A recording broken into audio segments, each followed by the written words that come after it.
Mara, poți să-mi confirm dacă mă auzi? Da. Da, pe mine? Pe mine mă auzi?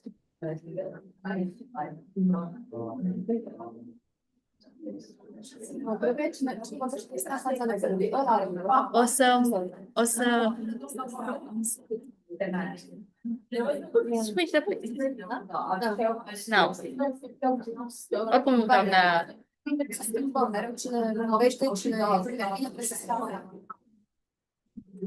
The audio you have to be close to the computer, is it? No, it's okay.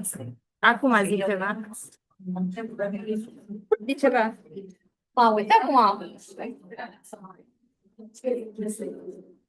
Mara, auzi ceva sau nu auzi? Da, se aude. Și pe doamna Bade ai auzit-o? Da, Mă auzi că vorbesc acum? da. Sau se aude slab? Se aude bine. Ok. Se aude bine. E ok. Doar o să fie liniște și...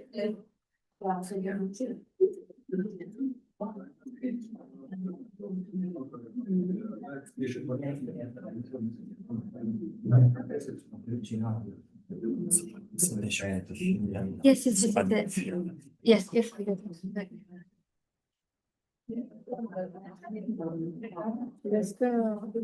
Începem? Păi atunci să și închidem. Așa. Bine, o să mai vină.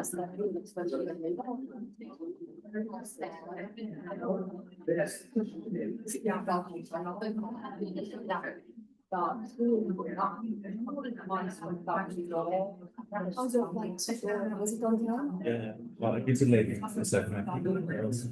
So they want some book also. Yeah. There's no direct contact. You're coming from First. Oh, you're based in the The field officer in the field office. Yes. Oh. The university.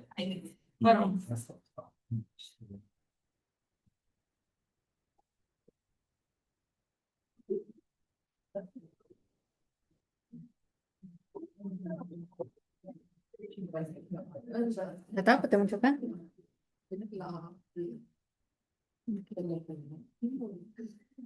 Okay. Good morning, ladies and gentlemen, distinguished guests. Welcome to our conference, The Reconstruction of the Language Professions, Intersections of Culture, Technology, and Practice. It is both an honor and a privilege to open a scientific event dedicated to one of the most dynamic and transformative areas of contemporary academic and professional life. In an era shaped by globalization, digitalization, artificial intelligence, and intercultural communication, language professions are undergoing significant expansion. Translators, interpreters, language educators, communication specialists, and researchers are adapting to new technological realities involving cultural contexts and emerging professional practices. This conference offers a valuable interdisciplinary framework for examining how language-related professions are being reconstructed at the intersection of culture, technology, and human interaction.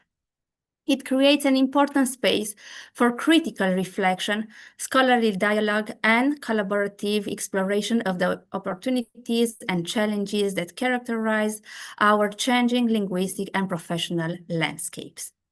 The diversity of perspectives gathered here today reflects the complexity and relevance of the field itself. By bringing together academics, professionals, and students, this event encourages meaningful exchange, innovative thinking, and the development of future collaborations that can contribute to both research, advancement, and professional practice.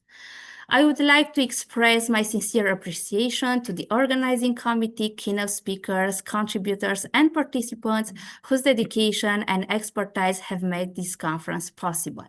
Your presence here demonstrates a shared commitment to academic excellence, interdisciplinary cooperation, and the continuous development of language professions in the modern world. I am confident that the discussions and presentations throughout this conference will inspire new insights, stimulate productive dialogue, and open new directions for research and practice. Thank you all for being here, and I wish you a successful, engaging, and intellectually rewarding conference.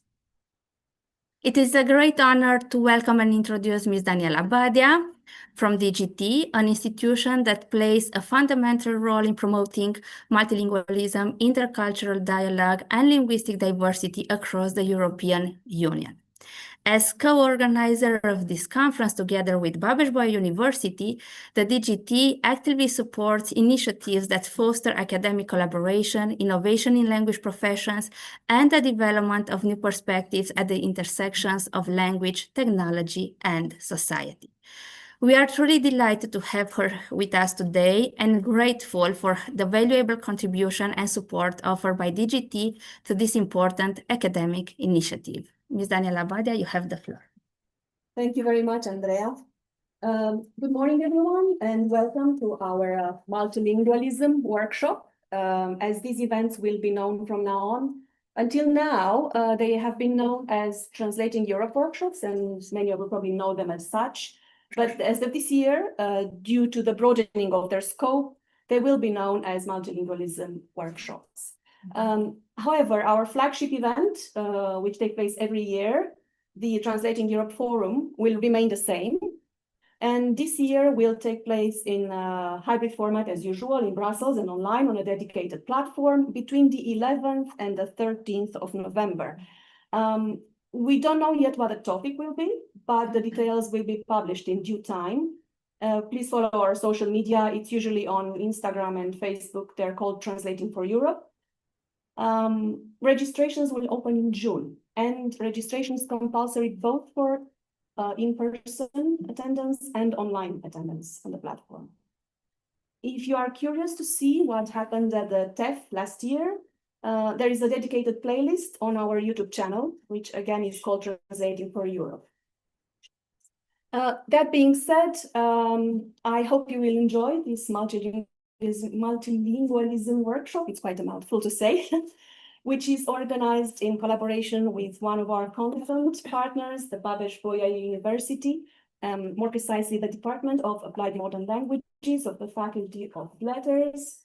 And we are happy to be here again this year and collaborate with them as usual.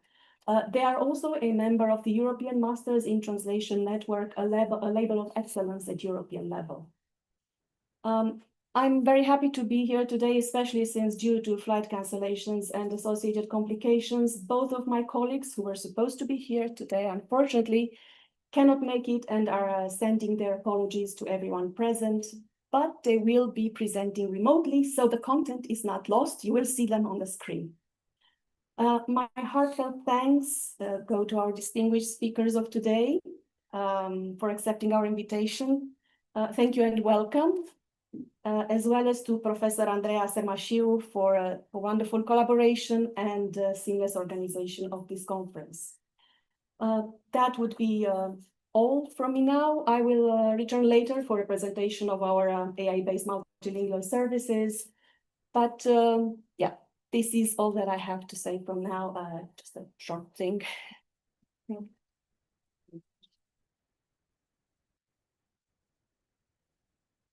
And now let me introduce Ms. Adina Cornea, the head of our department, the Applied Modern Languages Department, who is today the representative of our faculty.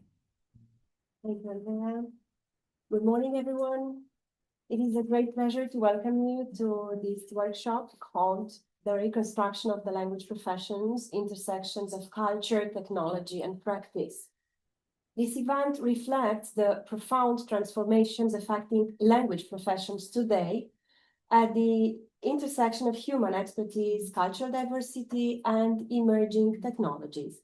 As head of the Applied Modern Languages Department, I would like to sincerely thank our partners from the DGT, as well as my colleague, Andreea Sermașiu, for organizing this event, Professor Fernando Prieto Ramos, also my colleague, Professor Anka Grere, and all the participants, all the guests, everybody who worked for this event in the organizing committee. I would like to thank you for your collaboration, and I am confident that today's discussions will generate valuable ideas, new perspectives, and future collaborations. So I wish you all an inspiring and productive workshop today. Thank you very much.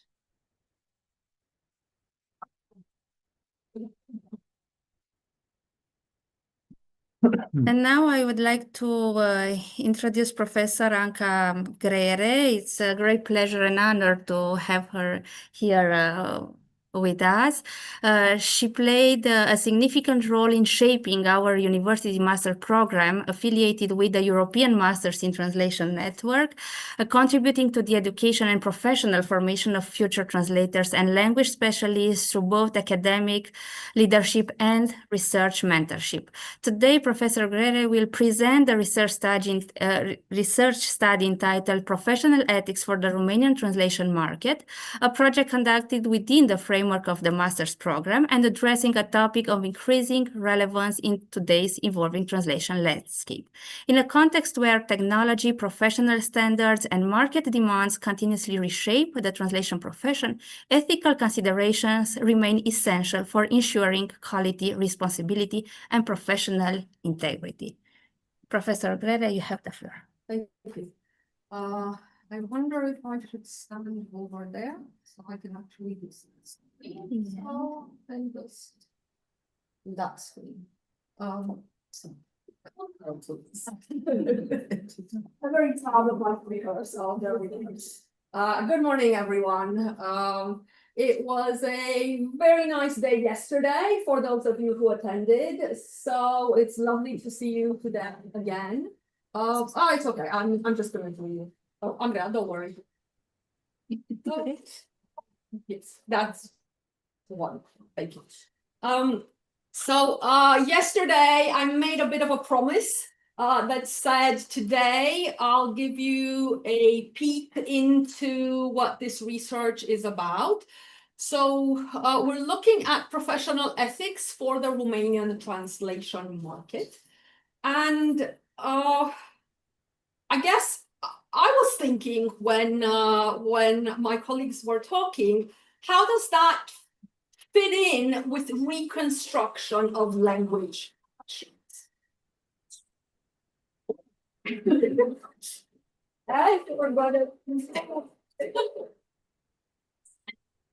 Thank you. And I guess for me, we seem to be in a bit of a scared bubble that says AI is going to take over our world and our life. It doesn't matter what I believe about that, but I fundamentally think that one aspect of how we construct ourselves as humans is through the decisions that we make. And in doing so, it becomes extremely important that we create a profile for our own ethical behaviors. What that means is that if we're proposing to put forward a training program for students, then this is one facet that cannot be ignored. And in not ignoring it, we have to be fully connected to the market. So we're not acting in our little wonderful translation training bubble and saying to students, everything's wonderful and there's so much out there in the world. But what we really need to do is to be very honest and open and say, look, the world is what it is. And because it is what it is, here's a tool, or here are multiple tools that will maybe help you navigate it, okay? No promises, but we're gonna give our best shot, right? So I said yesterday I was on a mission, and I still am on a mission. The mission is to get as many responses possible for a survey that we are running, which is still live. So when I click here, please pay attention, because my please scan me rotates and is really very important. I would like by the end of this presentation to make sure that everybody has scanned. Now, what is this about? You have the poster, it's somewhere over there. Andrea has very kindly put it up. So you can scan from the poster as well. Now, this project is a longitudinal study. What that means is that we ran a comparable survey in 2011, right? 15 years ago, okay? And because we're running it again now, it means that we have the possibility to compare whether anything might have changed, right? And that's quite interesting. I can tell you from looking at the preliminary situation, obviously it's not closed, so things can still change. It is looking extremely interesting. Now, what it does, it contains scenarios of translation-related, industry-related situations, which may have legal, ethical, or business implications, right? And we're trying to put some borderlines, I guess, and create some boundaries between these, although they're not always so easy to delineate. The aim is to capture perceptions of translators on the Romanian market, because what we're saying to our students is, I'm afraid the European Commission and the European institution posts are broadly filled up. And I don't know of Romanian translators or interpreters slowly retiring, because they're looking quite young still. There we are. So what that means is you're connected to the Romanian market directly, right? So for our students, once we have this information, they get a sense of understanding about what the community thinks, what the community may accept, right? And where the community may be split. And that's also very important, because we're all very different, right? And in being very different, we will have very different opinions about what happens. So ultimately, we're familiarizing students with the unexpected, with things that might happen to them that, for me, when I was many years ago, left me speechless, right? Clients were saying things and I was like, whoa, what reaction do I actually have to this? It took me 1, 2, 3 nights of sleep to come up with something, and then thought, oh, that would have been a nice reaction. I'm a bit slow on spontaneity. So I'm thinking, if we can give this to students where they at least have options and then they can make a choice, they're not going to be smacked over the head by requests which come out of the blue, right? So that's really the key to this. What that means is that there are 2 parts to this particular story. I emphasized this yesterday as well. There's a pedagogical part which says we're using this as a tool in training.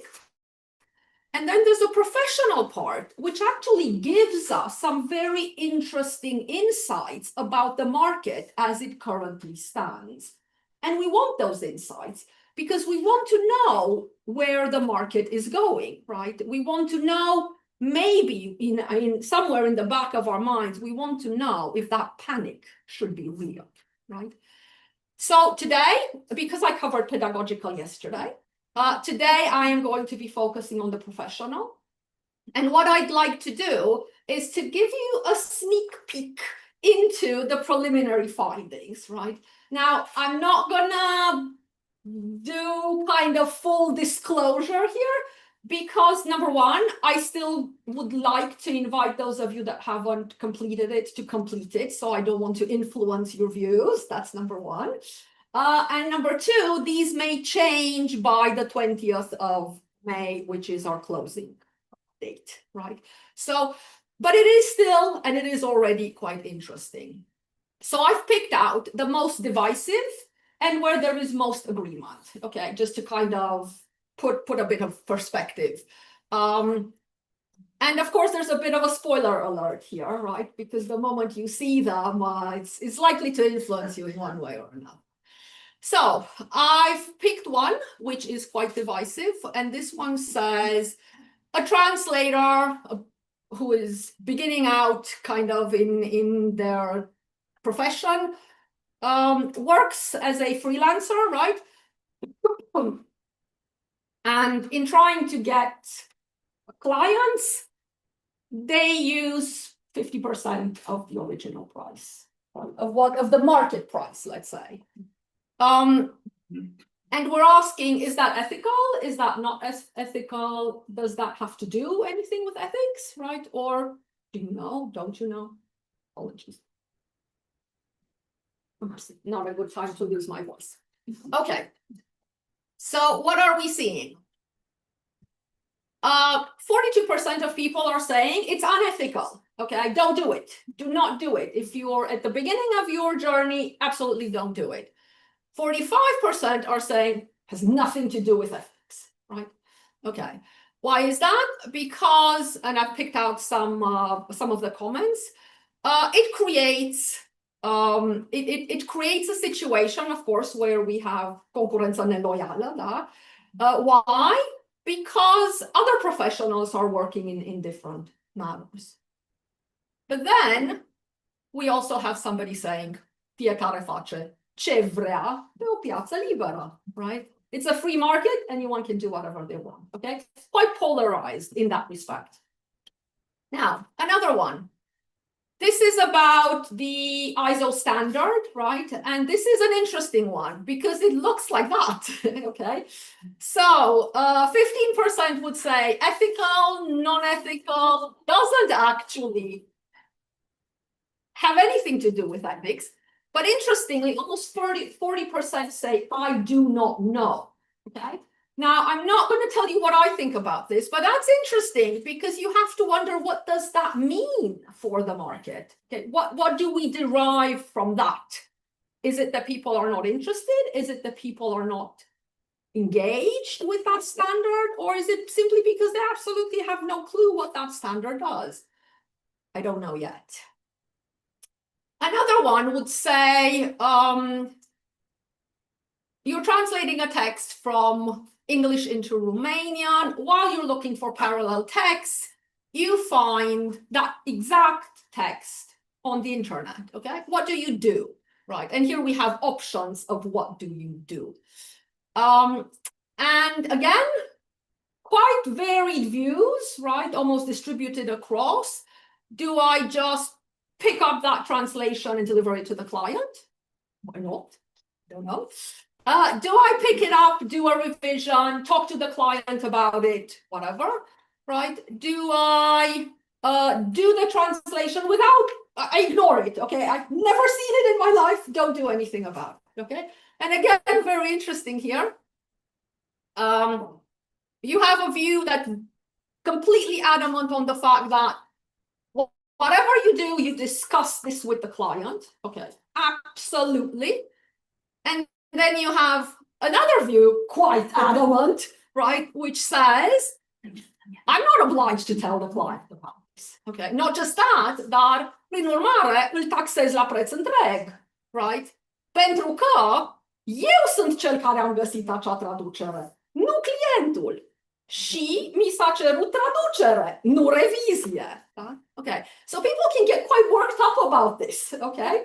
And it's interesting. It is quite an interesting experience. So I put it under most divisive because you're kind of in that middle ground. Now, another one says you get a text from a client with multiple written insertions, which you can't really read, okay? So what do? You refuse to translate those particular insertions and you mark them as illegible, or you do the translation with the client telling you what is actually written there, okay? Again, very interesting. One is I absolutely refuse those insertions. The other one is I do it with the client's information, okay? Almost similar in terms of where things stand. Now, again, sneak peek into most agreement at this point in time, right? If you realize that you've made a mistake, major mistake, what do? Okay. And put it under agreement, though it doesn't look like that, because actually people are saying the same thing, is I will tell the client, get in contact with the client so that I can correct the mistake. And the other one says, I get in contact with the client to correct the mistake, and then next time I am actually going to give the client a discount because it was my mistake, okay? So 53% say I contact the client, will do something about that mistake. And 45%, which is quite high, will say, I'll also give the client a discount, right? Interesting, huh? No, somebody said they won't even inform the client. Oh, yeah. Well, yes, you have that as well, but I'm not commenting on that. Somebody did say that. Okay, now another one. Most agreement, again. Translator subcontracts without the client knowing of the subcontracting, and then eventually doesn't even do the revision of that particular text. Okay, now this is, we discussed this with my lovely ladies, that some of the scenarios have multiple layers onto them, right? So in this case, if you were simply to say you're subcontracting, you get one reaction. But then we've said you've subcontracted to somebody that doesn't have enough experience. There's another reaction there, right? And then you're saying you're not only doing that, but you're not going to revise. Okay, another reaction that goes with that, okay? Now, there's most agreement on this, that this is unethical overall, okay? So I think we're happy with that. 84%, this is the highest scenario that has got agreement, and that is the highest percentage that we have, 85%, okay? But to come back to what Tommy was saying, somebody thinks it's quite ethical, right? Which is very interesting. And you have somebody who was like, no. Okay, so I like that. And this was in the comments, so I put it up here. So the fact that people can get quite exercised is really interesting, and you see it from the tone of what they're doing. And then we have somebody that is saying, aș zice că e o chestiune etică, dar și legală. And of course, obviously, they're right, because the subcontracting thing is contractual. Okay, so now what happens with our comparison, right? This is where it gets even more interesting, I would say. So I've picked this one out, which says, un traducător nu folosește semne diacritice. So the translator doesn't use diacritical signs. Romanian is weird in many ways, but this is one of our things.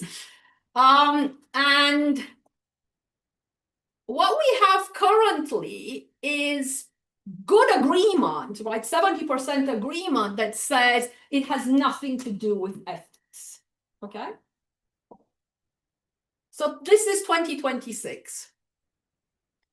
What are people then saying? They're saying it has everything to do with competence. It has everything to do with the respect for the profession, but it doesn't have anything to do with ethics, okay? 2026. Now watch this. 2011, we had agreement almost to the same extent, 60%, it's unethical, okay? So in 15 years, this particular scenario has moved from, we think it's unethical, we have an ethical problem with diacritical signs in Romanian, to nothing to do with ethics, okay? Which is interesting. So eventually we'll find out what that means, right? Okay, another one for comparison. And this is the one we were talking about beforehand. So if you realize you've made a mistake, what do, right? And you remember that this was our 2026, right? So 53% say, I tell the client, plus an added 45% will say, I tell the client and they get a discount, okay? what happened in 2011? Very interesting. 98% say, I will tell the client. That can't be right, because it's 98 and then there's a 14. I think that should be 89. So apologies, right? And then 14% say, I'll tell the client and give them a discount. Okay. So what has happened here between 2011 and 2026? People have changed their attitude in relation to how they're going to respond to the client. Okay. So we're now being more generous with our discounts. I don't know why, I don't have an explanation. And you might completely disagree, but this is what the data is telling us, right? That in 2011, very few people were considering an added something for the client, but they would go in with the correction. Now they're going in with the correction, but almost half of those people are also putting forward this. Right? That's interesting.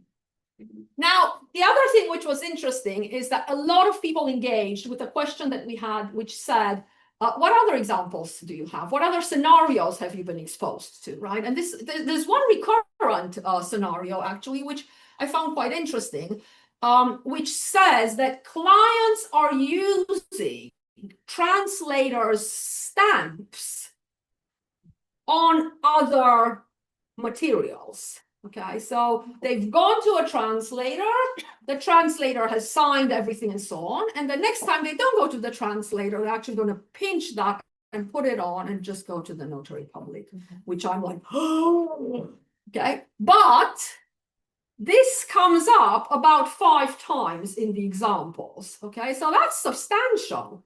If you get somewhere in the range of 200 people raising something that is to this extent. So other examples that we're receiving are also very, very interesting and extremely useful pedagogically, of course, right? Because the scenarios that we have, we agreed that are of interest to the students, right? So I was saying,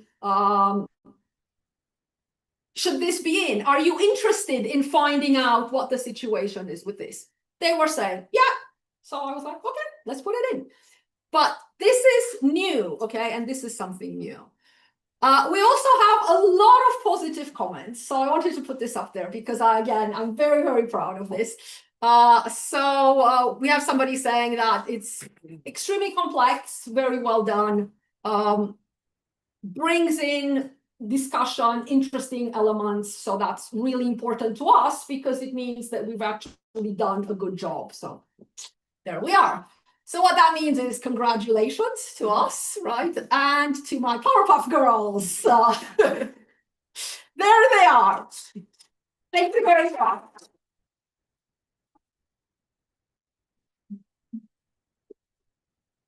Thank you very much, Professor Guerrera. That was really interesting. And we are looking forward to the results. Yes, so am I, but please complete. Oh, sorry. Oh, stop. Everyone stop. I have one more. Just realized I have one more. My apologies for that. Andrea, can you please give me my last slide? You're gonna love this. Because I realized, yes, I hadn't done what I set out to do, really. So there we go. The last one? Yeah, it is. Go for it. You shouldn't be showing it, you just have to go for it. Okay, there we are. So my last slide is my plea and urge to you, which says, right, if the world is click, like, and subscribe, what I would like you to do is to scan, complete, and press done at the end of it, okay? So it jogged my memory the moment you said it's an interesting study. It only is interesting as long as we can agree that it is truly market perspective. So please, if you are in that position, I'm looking at Yosif, who I know has not done it yet. Sorry to put you on the spot, but I know you will do it during the course of today. Please do complete. All joke aside, this is very, very important, and it's been a major project. And the fact that it has that longitudinal value is really, really important. So thank you again.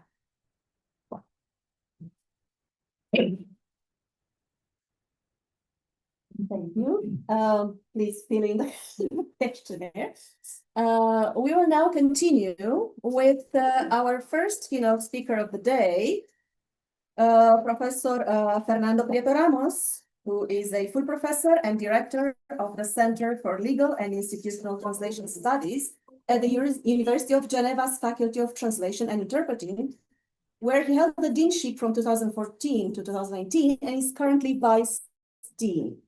His work focuses on interdisciplinary approaches, translator competence, terminology, management, and quality assurance in legal and institutional translation.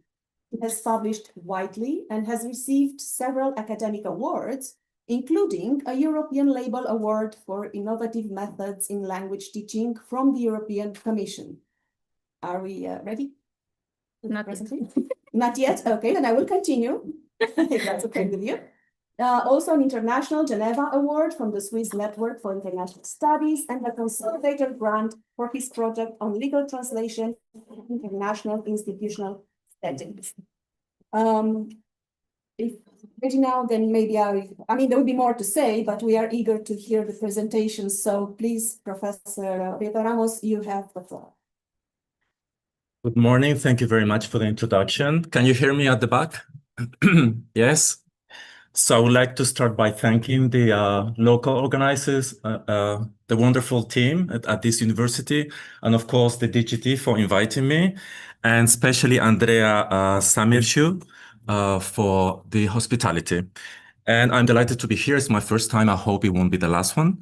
I will speak today as a trainer and a researcher, but also as a practitioner with experience in several settings, including several years at an international organization, the World Trade Organization. And I'm going to focus on institutional translation as an example of what's going on in the market. But of course, it's broader than what I'm going to present.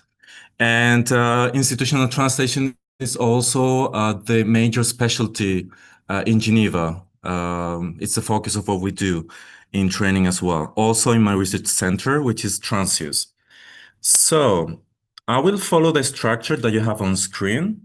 I'll start with an overview of augmented translation environments and the hype about MT, then current practices of MT use in international organizations, the perceptions of the impact of the use of this technology, and the implications for translator training and the profession.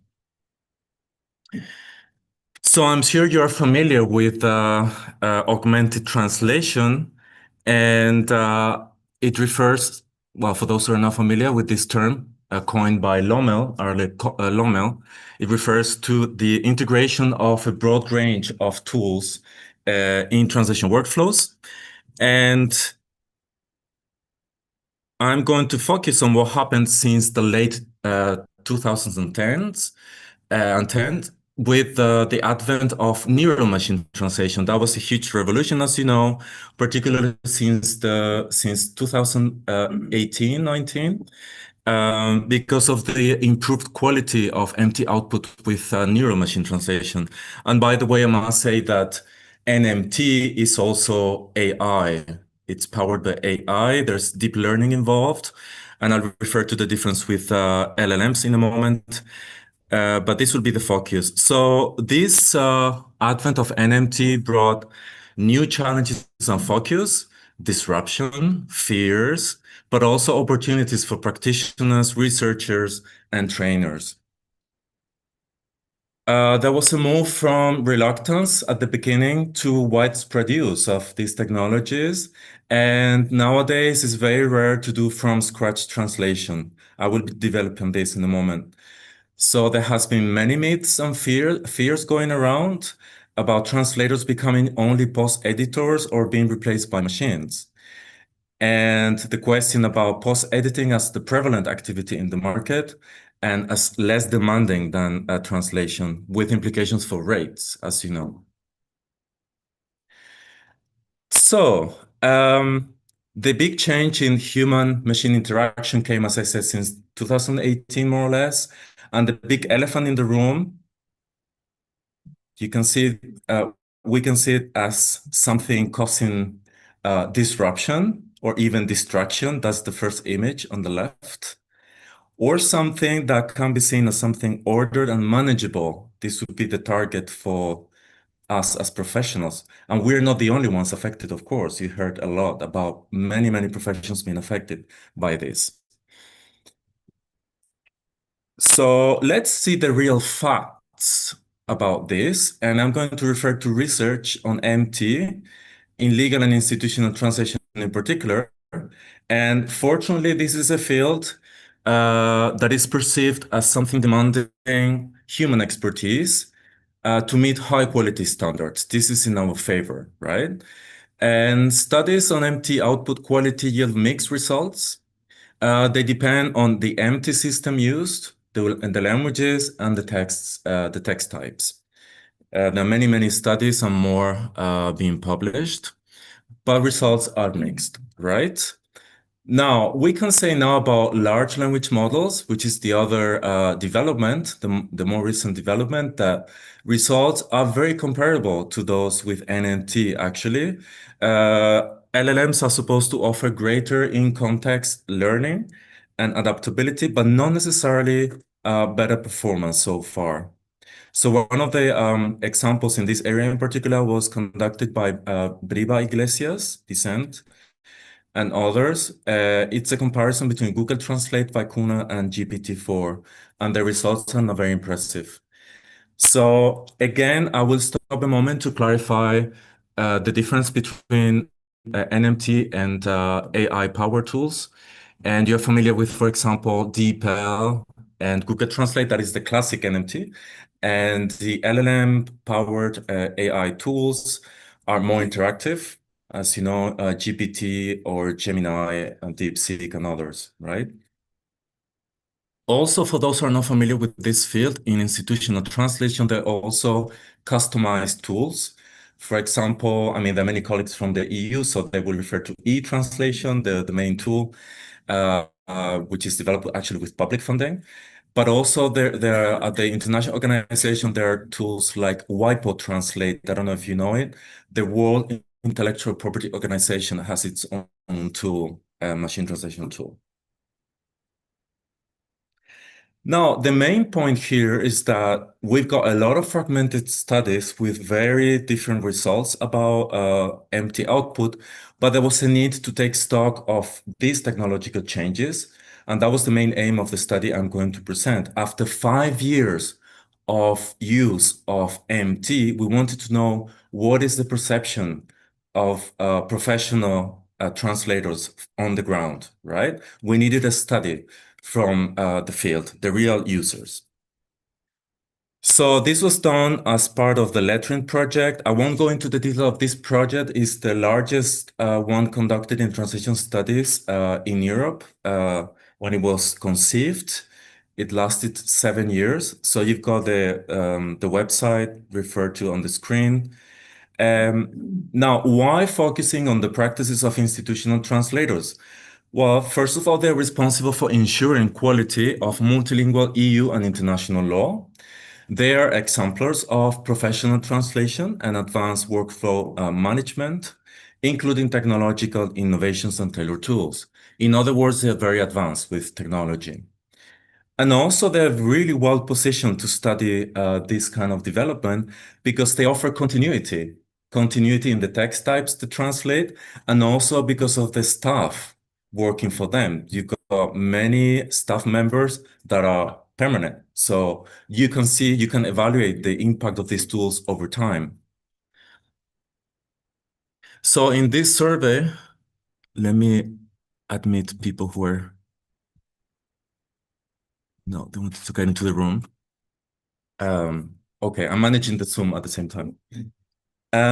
So we're very satisfied with the reply rate in this survey. You can see on screen the breakdown of participants, and the main group is EU institutions, and that reflects the huge language services they have.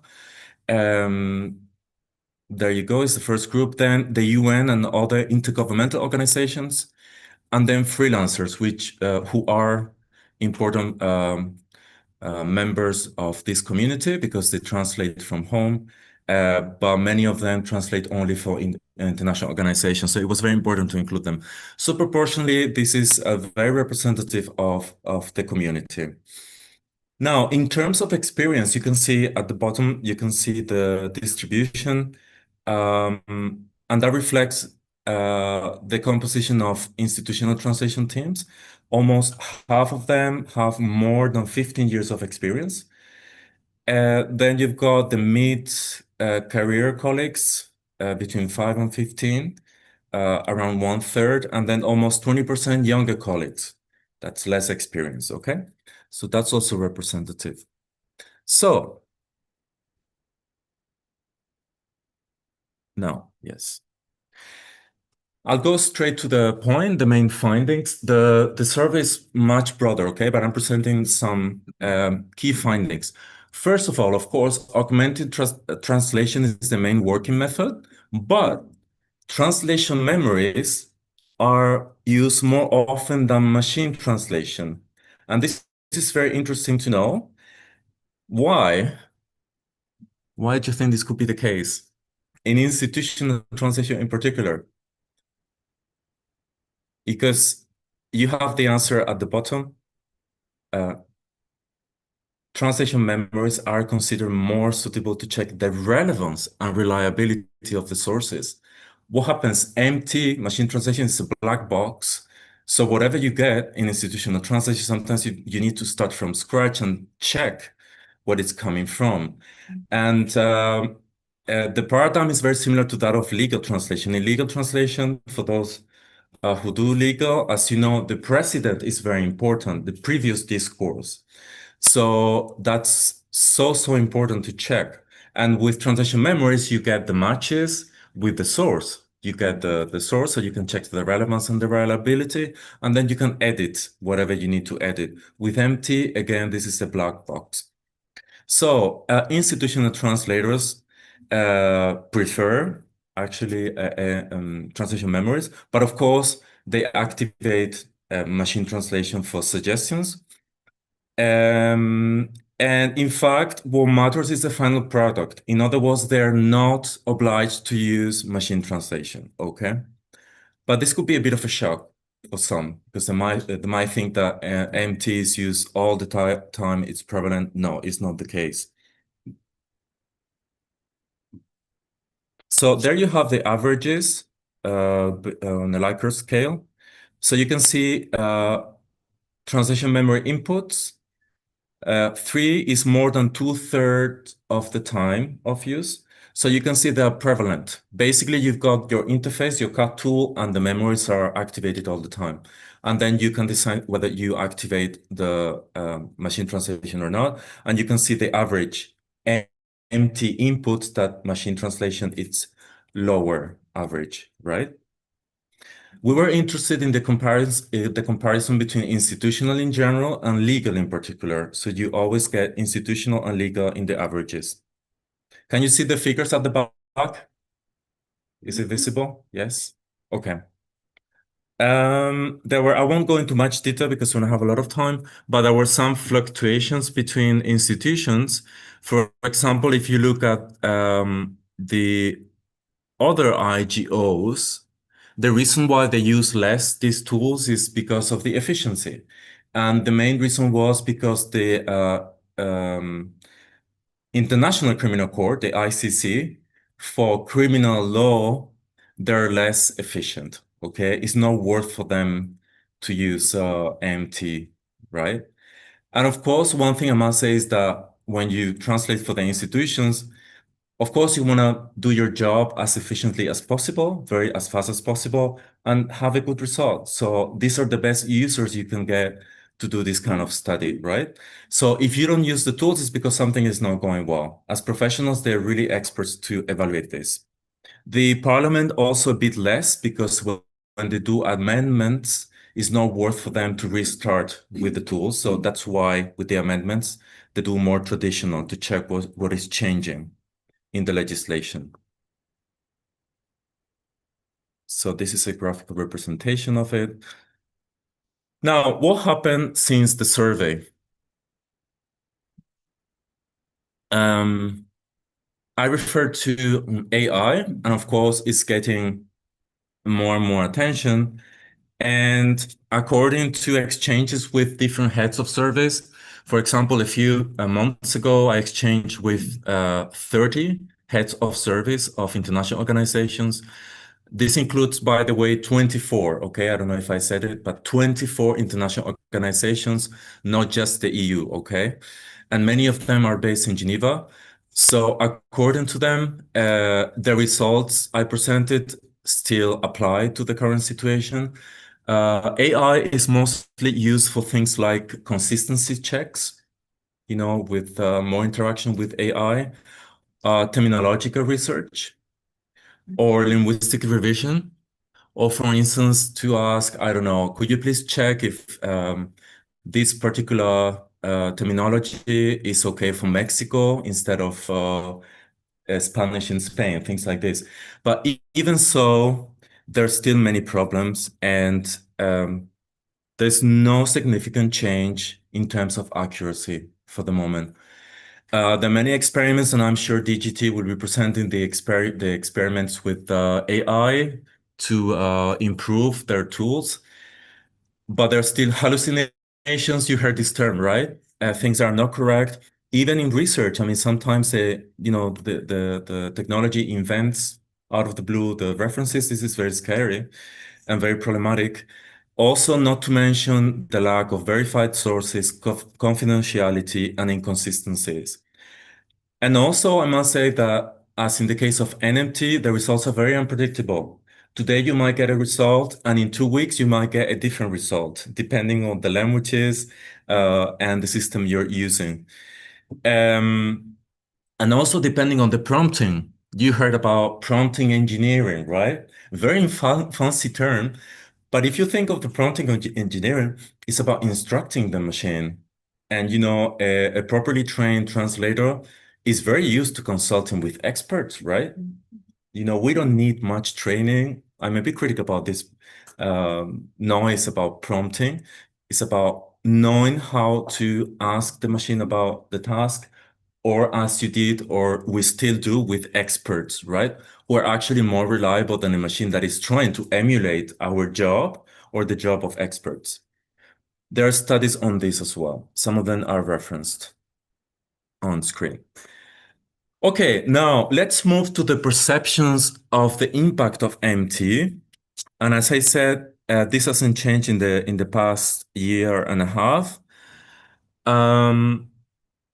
So these statements are based on interviews and exchanges with professionals, okay? So what was included in the survey was already the result of research. And this set of statements are mostly positive, okay? The ones about the translation process, about productivity. MT use has contributed to improving my productivity. You see more than 2/3 of agreement. MT use generally enables me to save time on routine searches and to focus on solving translation problems and improving translation quality. Also almost 2/3. Overall, using MT has more advantages than disadvantages. A very good result as well.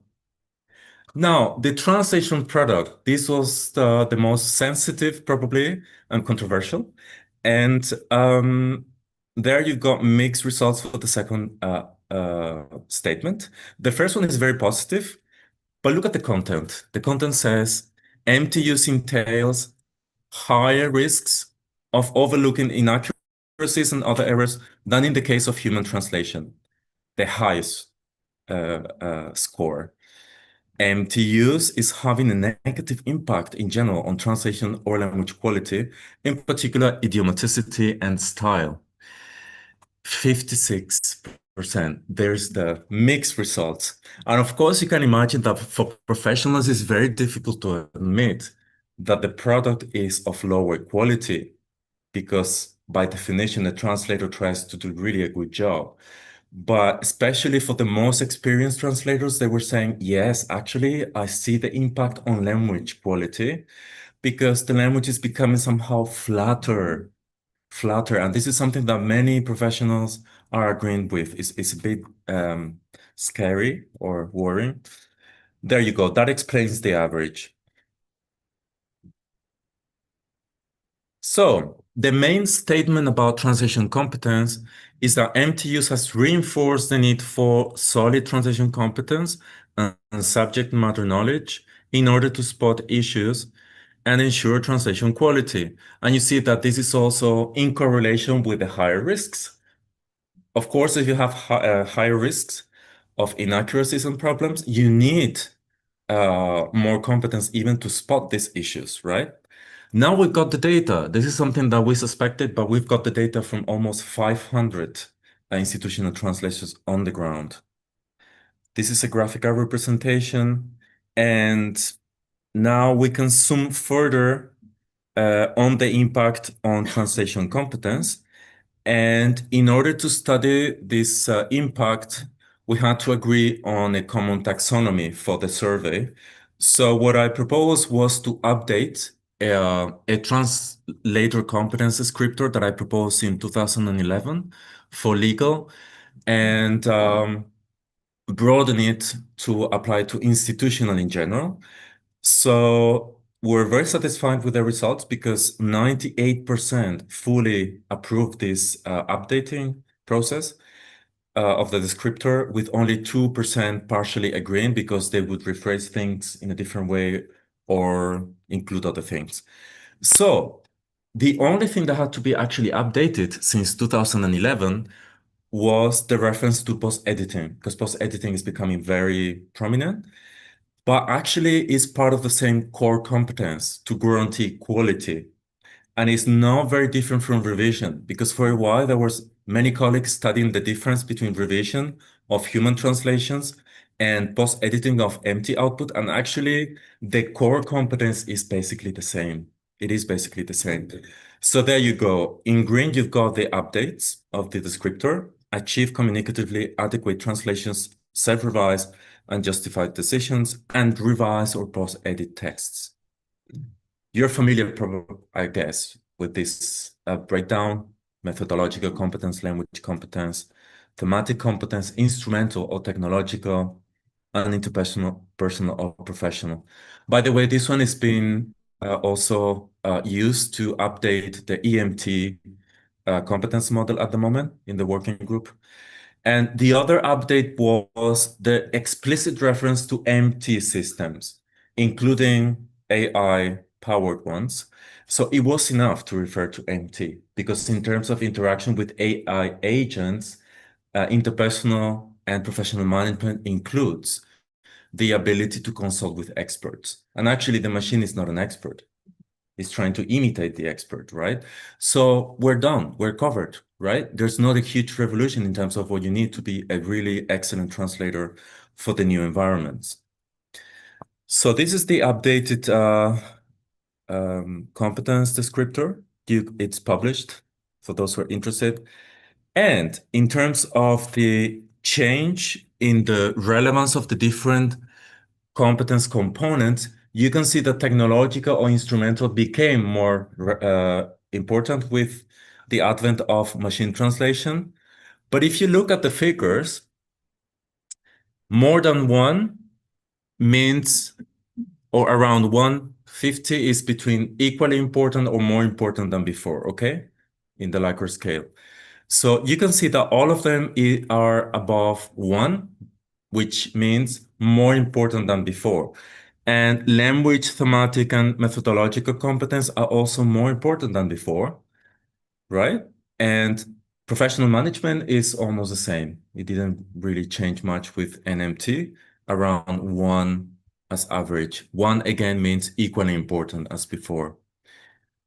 This is if it's becoming more important, okay? But in order to ensure translation quality, right? I underline that the main competencies are still language competence, methodological competence, and thematic competence, subject matter knowledge, okay? So even with the impact of these tools, the message is that you need the same core competencies to ensure translation, despite all the hype and the noise. And if you check the list, instrumental or technological is second last, okay? In other words, this is, as the name says, instrumental. It's the medium to achieve something, but it's not the core competence to achieve the quality.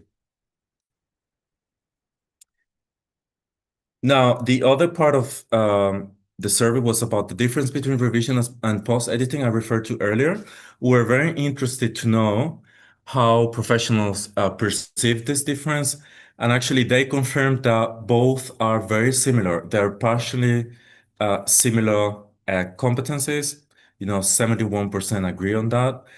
And the main differences were related to the issues that they find in revision of human translators as opposed to machine translation. Somehow, machine translation errors are more unpredictable. Okay, this was the main finding. And also the cognitive effort. This was the other main difference between revision and post-editing. Cognitive effort, because for many, they said that I'm becoming a translation police. A translation police means that I have to be so alert because NMT sounds good, but the meaning can be totally wrong. So I have to be really alert, and it's very unpredictable. So here are actually the issues that were found, and the list was very comprehensive because we opened the list to other categories, and if you can see in other, there was almost nothing. So the list of issues is very comprehensive, and you can see the most recurrent problem was inconsistencies. And actually, the machine is not so good. Even NMT, for some reason, you may have the same key term translated in different ways in the same text. And we had also studies on this with several legal texts, and it confirms. For some reason, it's even worse than statistical machine translation. Also with long sentences, it is very problematic. Now, idiomaticity, fluency, conventions, terminology, accuracy, references, and last, you see now linguistic errors. And this is the scary part because NMT sounds good, as I said. There are not so obvious linguistic errors as in the past with statistical. So it's grammatically correct. This is why for the general public, it might sound good enough for their purposes. Right. Again, this is from professionals. Now, these are some illustrative views. I won't read them so that we save some seconds there. Can you see the statements? Like if you take the second, for example, empty suggestions, which very often look confusingly correct at first sight. The last one, the real danger of empty is if it's used word to pollute the data quality on which all the accumulated efficiency gains to date rely. And actually, there are estimates according to which NMT will become even worse with time. I mean, the commercial models, because of the pollution of the data. Some colleagues are telling me that it's getting worse in some settings. I'm not trying to distract technology. We all work with technology. We embrace technology. Okay, I'm not against technology, by the way. Now, the other aspect that is really relevant for us as trainers is what is going on with the younger generations who embrace technology very happily, which is great. And in the study, we saw that the more experienced translators were more aware of the relevance of all the competence components to ensure quality. And thematic competence was second on the list of components we saw, as opposed to the less experienced, where instrumental became second. This is very significant, right? Thematic for the more experienced, that is knowledge of the subject matter, and for the younger, I mean the less experienced, technological competence. At the same time, they were more positive about productivity gains and less negative about the empty risks. And actually, we all know that they're more naive and less capable of detecting errors at the beginning. You need to know about the subject you are translating in order to spot issues better. Okay, and that may come with experience. There is something logical there, right? So if you look at the yellow dots, you see the first part is the less experience, then mid-career, and then the most experience. As you can see, second competence components, the yellow is instrumental, second in importance. So the worrying part is that according to studies, and not only about translation, is that we had two phases in this process, is that, and I saw this process, right? Over some time, we got younger, students who thought, okay, I can find all this Googling, Google will tell me uh, everything, so I don't need to assimilate subject knowledge. It's fine. So that was the first worrying part, when actually you need to be very diligent and alert and know certain notions in the subject you're translating. And the second process now, apparently, according to many studies now, or some studies, is that these tools are affecting critical skills, critical thinking and analytical skills. And actually, you become less critical. And you analyze less because you are asking artificial intelligence all the time. So this is something really worrying, and you need to be alert. You need to know things about the world around you. You need to know about the subject matter and being able to be critical with the machine. So this is actually in line with research by Anne Lafeber. She's a colleague at the United Nations, and what she did was comparing the of lacking skills among recruits at the UN after a decade, in 2012 and then 10 years later. And this matches our results. The main deficits were related to thematic or domain competence, knowledge of the organization, subject matter knowledge, and mastering new subjects quickly, right? This is in line with what I said. So here are the open questions. After all this hype over the past few years, we all embarked on these tools. We are teaching these tools, but are training programs adapted to achieve excellence in specialized translation? Are we overstressing the relevance of tools and neglecting core competencies? Can this contribute to underestimating the relevance of human translators and training? We have to be very careful. We might have to go back to the basics. And this is what we're trying to stress in Geneva, actually. Now, the implications for translator training after all this journey through the survey. As I just said, we need to achieve excellence, and training in translation is more needed than ever, right? You need to be better than the machine. And for that, you need to be really an excellent translator. You need the core language, strategic, and thematic competence components to ensure quality, to use tools critically, and manage the risks of augmented translation workflows. Between brackets, there was a recent audit conducted through the Autonomous University of Barcelona, but more in the private sector. And colleagues confirmed that employers want translators with excellent mother tongue skills. They also confirm it. And when you speak with heads of service at the institutions as well, they say, no, I want people who are excellent in the mother tongue. The tools can be learned very quickly. Or for example, eLuna. eLuna is the interface at the UN. eLuna is learned with a tutorial of half an hour, okay? And of course, young people are even faster in learning the tools. So this is not an issue. The issue is like the years that it will take to learn the language, the culture, and the translation competence proper. So having said that, we need to expose students to increasingly hybrid mix of translational actions for quality assurance, because now with these CAT tools, you actually revise or post edit at the same time all the time. You get all these inputs already in the machine. So you need to be a quality guarantor, and colleagues from the institutions will confirm this. It has changed pretty much, but you need to be really critical and know about the subject. So post-editing is really key here. In Geneva, it is compulsory since 2019 to do post-editing at MA level in particular. So the increasing attention to automation and post-editing should not interfere with the development of the core translation competencies, including proper domain specialization to spot issues in MT output. In other words, to recap, you need to become a good translator to become a good post-editor and guarantor of quality. Now, challenges for the profession.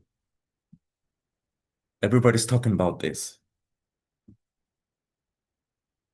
I would summarize this as the ability to offer excellence and be able to prove the excellence and aim for the high-end market sector with the quality is valued, because that's where you've got the better conditions, the better rates. I will tell you between brackets, because there's so many negative views going around, that I've spoken with a number of colleagues who are in the high-end sector of the market, in the private market, okay, not institutional market. And they told me, listen, Fernando, 2025 has been a record year for me in terms of turnover, and I have increased my rates. You know, there's so many people who are so scared and demotivated and leaving the market even in the middle or the lower part of the market, because actually that's where you compete with the machine. But the high-end market, if you get to that level, I tell you, I'm not inventing this. Several colleagues told me record figures, 2025. I got more jobs that I managed I can afford to manage. So I'm sending these jobs to other colleagues. I cannot do more. And I increase my rates. This is like a demand offer dynamics of the market. So you need to offer the added value, the extra mile. You need to offer quality.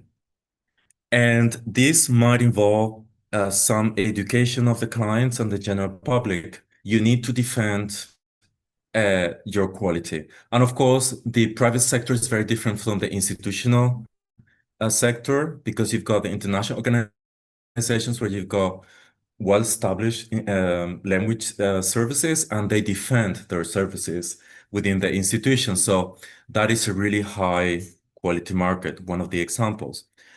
In the private sector, the associations have a very important role to play. I don't know the main Romanian association, but of course, it's very important now for advocacy to be associated with them, because they will defend rates and proper conditions, right?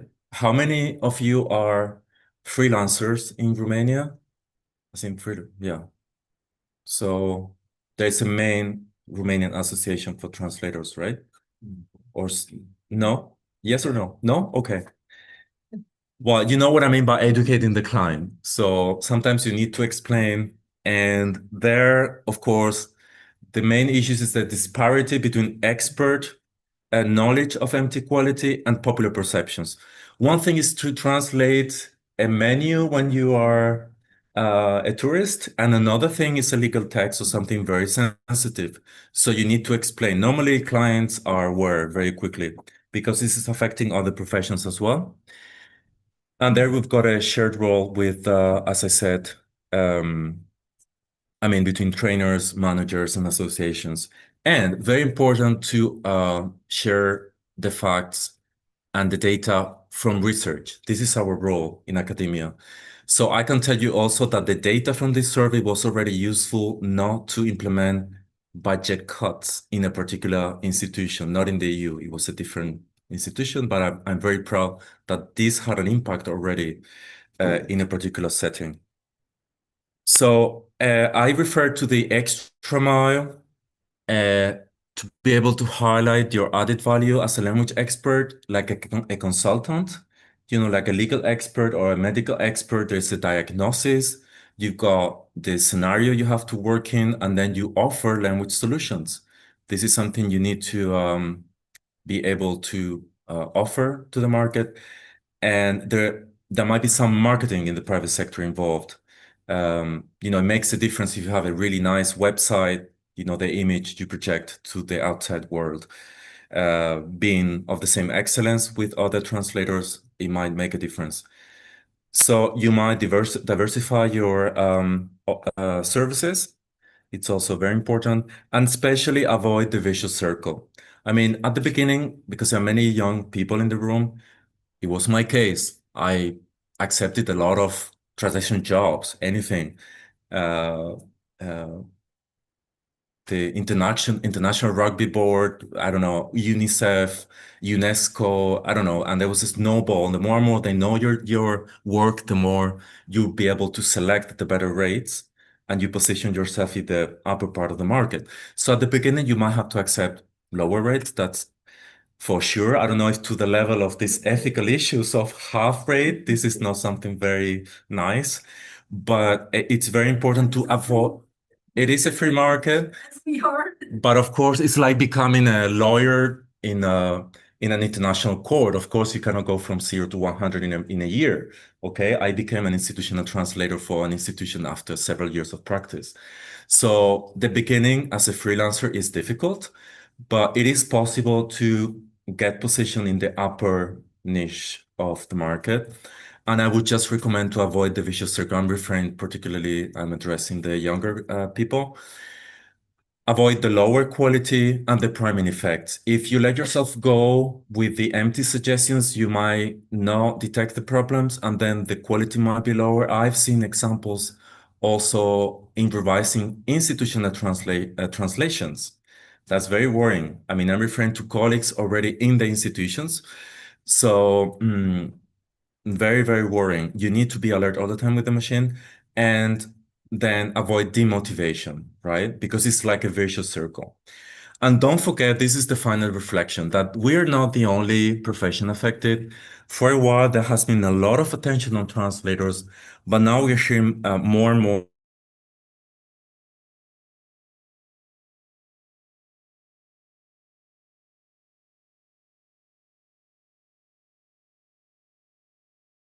about other professions, because we might be brighter than we think, right? Because other professions are realizing the same. Software engineers, graphical designers, journalists. You can think of many professions where technical calculations are automatically done. They're not really well positioned to to save their jobs. I mean, there are massive layoffs in some cases, right? When you work with culture, sensitive documents, diplomacy, legal stuff, it is very important to have the role of the professional. So language professions will be driven by the human expertise, interacting with technology. And thank you very much for your attention.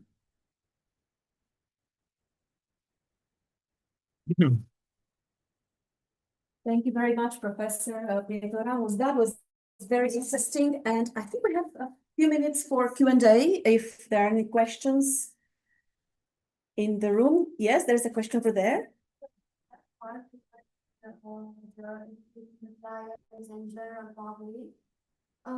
I'm interested to see how can we increase more awareness and how can we explain to them the difference between an empty translation and the need of a translation. How can we educate the general public about this? It's in general, if you know your subject, your profession, you're capable of explaining the risks of using the machine and also what you do as a professional. So you become like a consultant. It's like a legal consultant, or in any other field. You explain what it involves. If somebody is resisting and is saying, okay, I need post editing, it should go faster. You say, no, no, no. I can already tell you that for this text, I mean, you have a look at the text and you say, no, it will involve maybe more time than doing it in a different way because this is very sensitive and time consuming. So for example, I cannot accept this as a post-editing job. You come with a raw, empty output and you may say no. would say might be more expensive than For the chat. doing it my way with the tools I consider relevant as a professional. So you might compare already the rates. It very much depends on the market, because if it's the private sector, if it's an individual customer, then you have to explain bilaterally, as opposed to maybe a company or I don't know, a law company or an institution or a Romanian organization. So it depends on how educated they are already. If they're totally uneducated, you might have to explain too many things, and in the end, not even accepting the job, if it's really not acceptable. And again, there's also the association. So I would recommend, if you're a freelancer, to be with a association. I mean, there are also European ones, for example, in legal translation. So they usually have brochures and material to explain your role as a professional. So there are different measures that you can take and implement. It's not so much of a question, it's more like an observation of what I see in the market as a freelance translator. The narrative these days, because we keep talking about excellence and how to deliver great translations, really high quality translations, but unfortunately the narrative these days, and I'm not referring to the high-end market, which does exist, and if maybe it exists more in some language combinations than in others. But anyway, the narrative these days is that quality is not important. We don't care about quality. I mean, if somebody can understand the text, then it's fine. What I'm trying to say, this is obviously very, very wrong. And at some point, somebody will suffer greatly from this view. But this is the narrative they're trying to push across, all these AI driven agencies, companies, and so on. So I guess the greatest challenge these days for us is to indeed convince clients that well-written texts matter, and that they can affect your reputation and even your, I don't know, safety and whatever you can think of. Totally, I totally agree. It was more like a comment, right? So yes, it's difficult these days. Yeah. So the lower end of the market is very affected.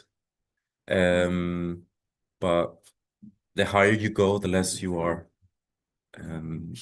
So I don't know really the details of the Romanian market. I guess you work mostly with English, right? English into Romanian. English and Romanian. Yeah, and I guess legal and financial are higher end. I mean, in general, people perceive that a contract for business is really a sensitive document. So with a bit of pedagogy, they accept that you have a certain minimum and you're a professional and you kind of trust the machine. But for other things like technical or for the lower end purposes, it's more difficult. So I totally agree. We're on the same boat. So it's a question of situating yourself in the higher end, which is not obvious. Yeah, and it's more of a comment, I guess, similar to Tom. And this is bringing it into the training arena a little bit. Because obviously all of these competences are very important, and it's very interesting and extremely relevant to know which ones are and can be prioritized. One of the things we're learning, coming back to the comment that we had earlier, is you tell students, yes, you can say no, right? And if you don't like the conditions, and maybe this is what the ethical study is all about, the fact that you have these scenarios and you want to position yourself and you want to hold the front and you want to have a strong view on what is right and what is wrong for you, which is all great. But at the end of the day, once you've said no a number of times, your savings start running out. Mm. And you have to potentially start making some sort of concessions along the way because your livelihood is being affected, right? Mm-hmm. So the dilemma is stronger, and I understand where my colleague is coming from in saying, yes, I understand the narrative of the clients. I don't agree with it, but when do I somehow maybe have to concede to it if I cannot access that high end that we're discussing? Yeah, it's a View on this. yeah, it's a very good comment, of course. It's all a question of compromise. I mean, as I said, you are raising the bar gradually. One of my first high impact translations were for an international organization, and it was for free as an intern. It was a book, right, on children's rights. And, I could add that to my CV. And then I got another job, and then another job, and then people started, because it's a small world in the institutions. Well, I have a very nice language combination, English, French, and Spanish. But I'm sure there's a market out there for Romanian as well, apart from the EU institutions. And yes, it was gradual. At some point, I said, I cannot do, I don't manage so much. And then I got offers, and then I got the permanent position at the World Trade Organization. But you need to offer the quality. This would be my message. And also, I tend to be a very optimistic person, right? Because I also say in Geneva, we really train in subject matter. We expose students to the reality. We don't hide anything. We tell them the situation of the market. And we're getting record numbers of interns, and heads of service keep coming back to me. And sometimes before they finish the MA, we recommend someone and we never see them back. They get contracts. Sometimes I don't have enough, profiles to recommend. We got a record number of pass rates for the EPSO exam this year in Spanish, like 7 passes in just the one exam for the institutions. And in several other organizations, these are people at the age of 20 something. So it is possible to get these jobs quite quickly, actually, faster than in my case. So, and this is happening today. So this is the story that people are not getting somehow.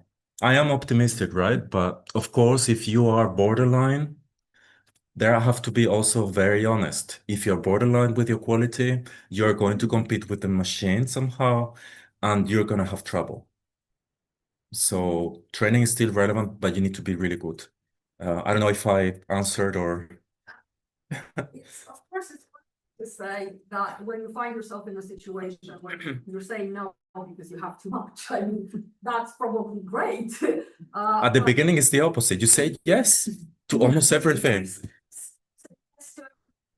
That's where you kind of draw the line, where you've figured out what your quality stands for, and then you want or don't necessarily want to compromise on that, right? And you can do that for a while, and then you kind of think, this is one of the things that students frequently ask. What happens when I've reached my end, right? When I've reached my end, I know I can deliver high quality work, but I'm not finding the clients that will be able to pay for that high quality work. What do I do? And I don't know what to tell Maybe a them. final one, right? So the other thing I think I underlined this, but specializing in a subject is really important with time. Because at the beginning you do, as I said, almost everything.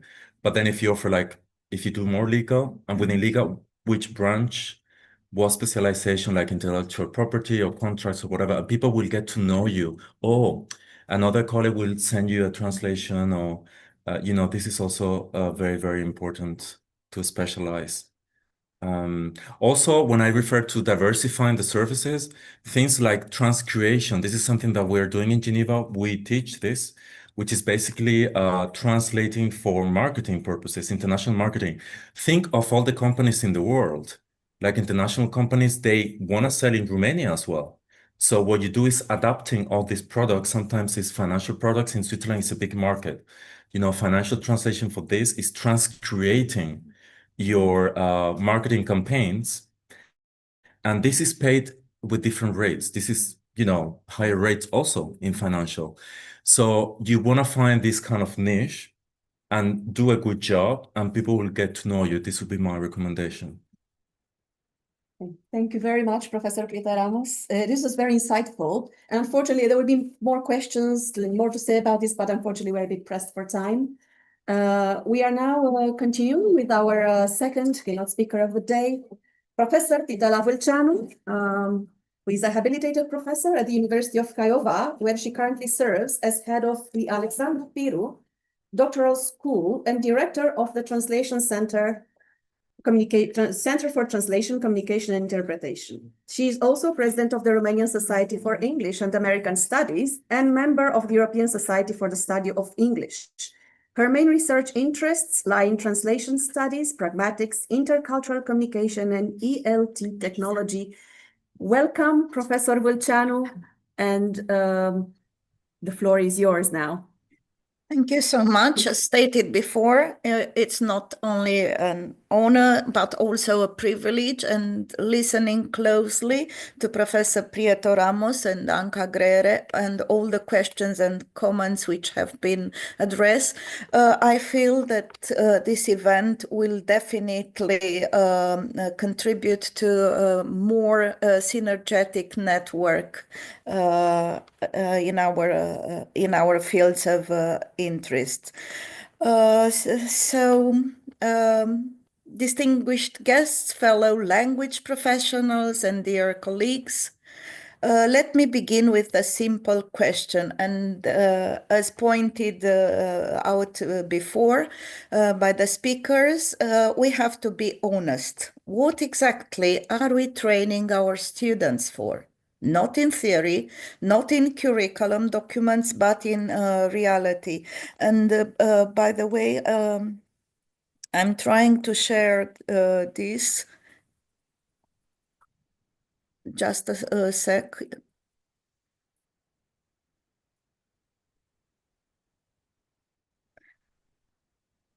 It doesn't allow me to. Okay, now it's okay.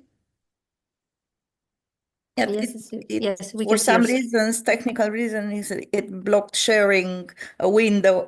Now it's fine. Thank you.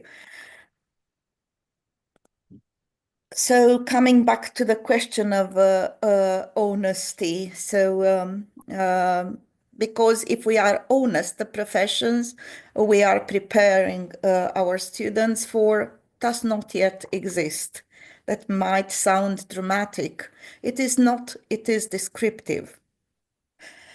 In 2, 3, or 4 years, when our current students graduate, the tools they will use, the platforms they will depend on, the AI systems they will collaborate with, many of them have not been built yet.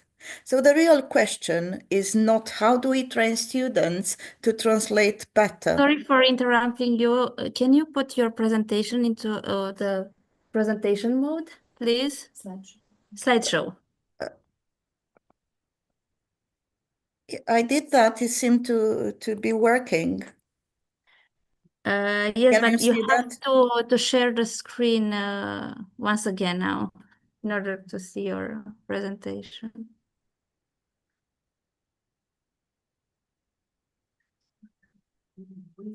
Can you see that now?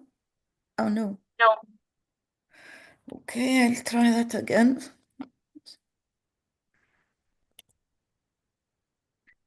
If I share the screen. First of all, you have to put your presentation into the slideshow mode and then to share the screen. Okay. Again. Just, sorry.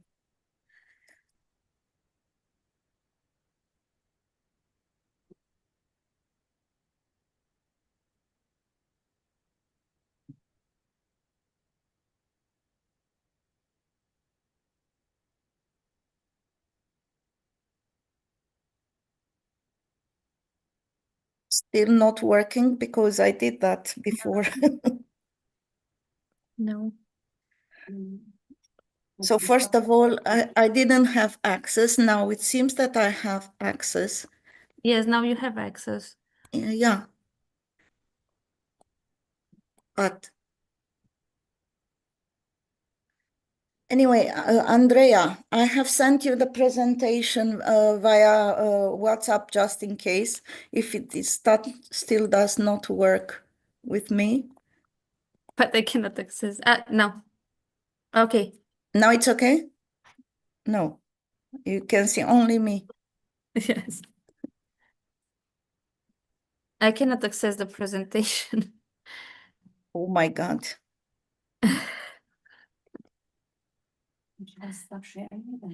Maybe to stop sharing the screen, put your presentation in the slideshow mode and then share the screen. Yeah, I did that. It's in the slideshow mode. Sorry for the delay and it's slideshow to me. It's not. No. Okay, now it's perfect. Thank you. Now it's perfect. Okay, I don't know what happened. Yes. Okay. So, I want to repeat the rhetorical questions. So the main outline of my presentation today, and I will try to stick to that. So key concepts that we should have in mind. We are living in an age of uncertainty in educational settings too.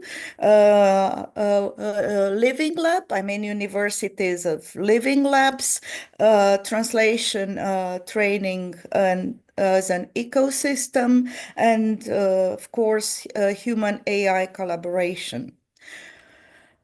What exactly are we training our students for? We have to bear in mind that language professions are undergoing profound transformation. The three drivers, AI, language technologies, and platformization, reshape translations. Let us have a look at the EU institutional translation, which is already experiencing this shift via the integrated system of e-translations. Therefore, universities must respond to instability, not stability. What exactly is changing then? The moving target identity under this heading, I have in mind not only the translator professional identity, so the professional identity, but also institutional identity. And here I mean universities and their roles in mapping policies and the industry. So from profession to ecosystem. I have also designed some dashboards, let's call them, yes, having in mind the AI-driven production of text, the platformization of multilingual services, and the changing notions of value and authorship. As pointed out in mainstream literature, translation is no longer a bounded activity, but part of distributed digital ecosystems. Translation is now embedded in workflows, not isolated tasks. I mean, translation is no longer a transformation from source text into a target text, as in the traditional model.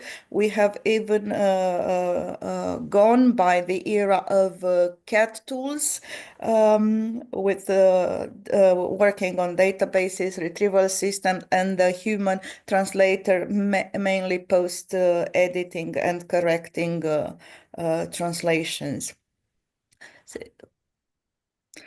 So from profession to ecosystem. As mentioned in the past, a translator was rather a black box. The text went in and the translation came out, of course, to different degrees of quality assurance. Today, the translator is a node in a massive network of generative AI, machine translation engines, and terminological databases, still referring to the EU practices and resources. I mentioned the interactive multilingual database, which is YATE. The profession, therefore, is no longer just about translation. It is about information governance. In other words, we are transitioning from translation to multilingual content mediation, from translation to translatoriality, as Koskinen and Kinnunen call that, in fact, emphasizing the translator's active role, agency, and critical hands-on approach. As a graphic representation, but I won't delve on this for more.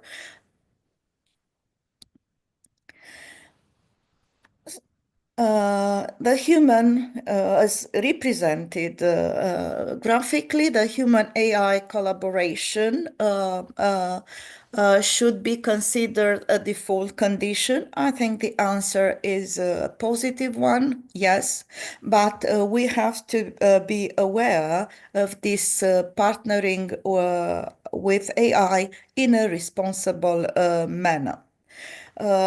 I mentioned changing notions of value and authorship, maybe translatorship. Translatorship, you know, as a concept which entered mainstream literature in the late 2010, means that the translator is visible by providing, in fact, reliable end product, and securing quality of the product. On the other hand, in this AI-driven collaboration, we must discuss multiple translatorship and somehow distributed responsibility towards the end product. What I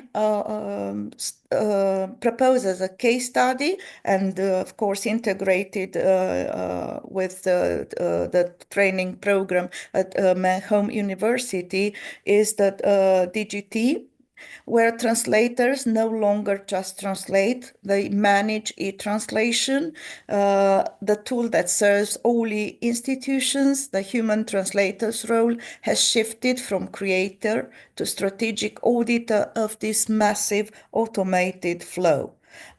We have long ago realized that that has major implications for universities. Therefore, we should conceive, and we do that, a translated training program within the university framework as living labs.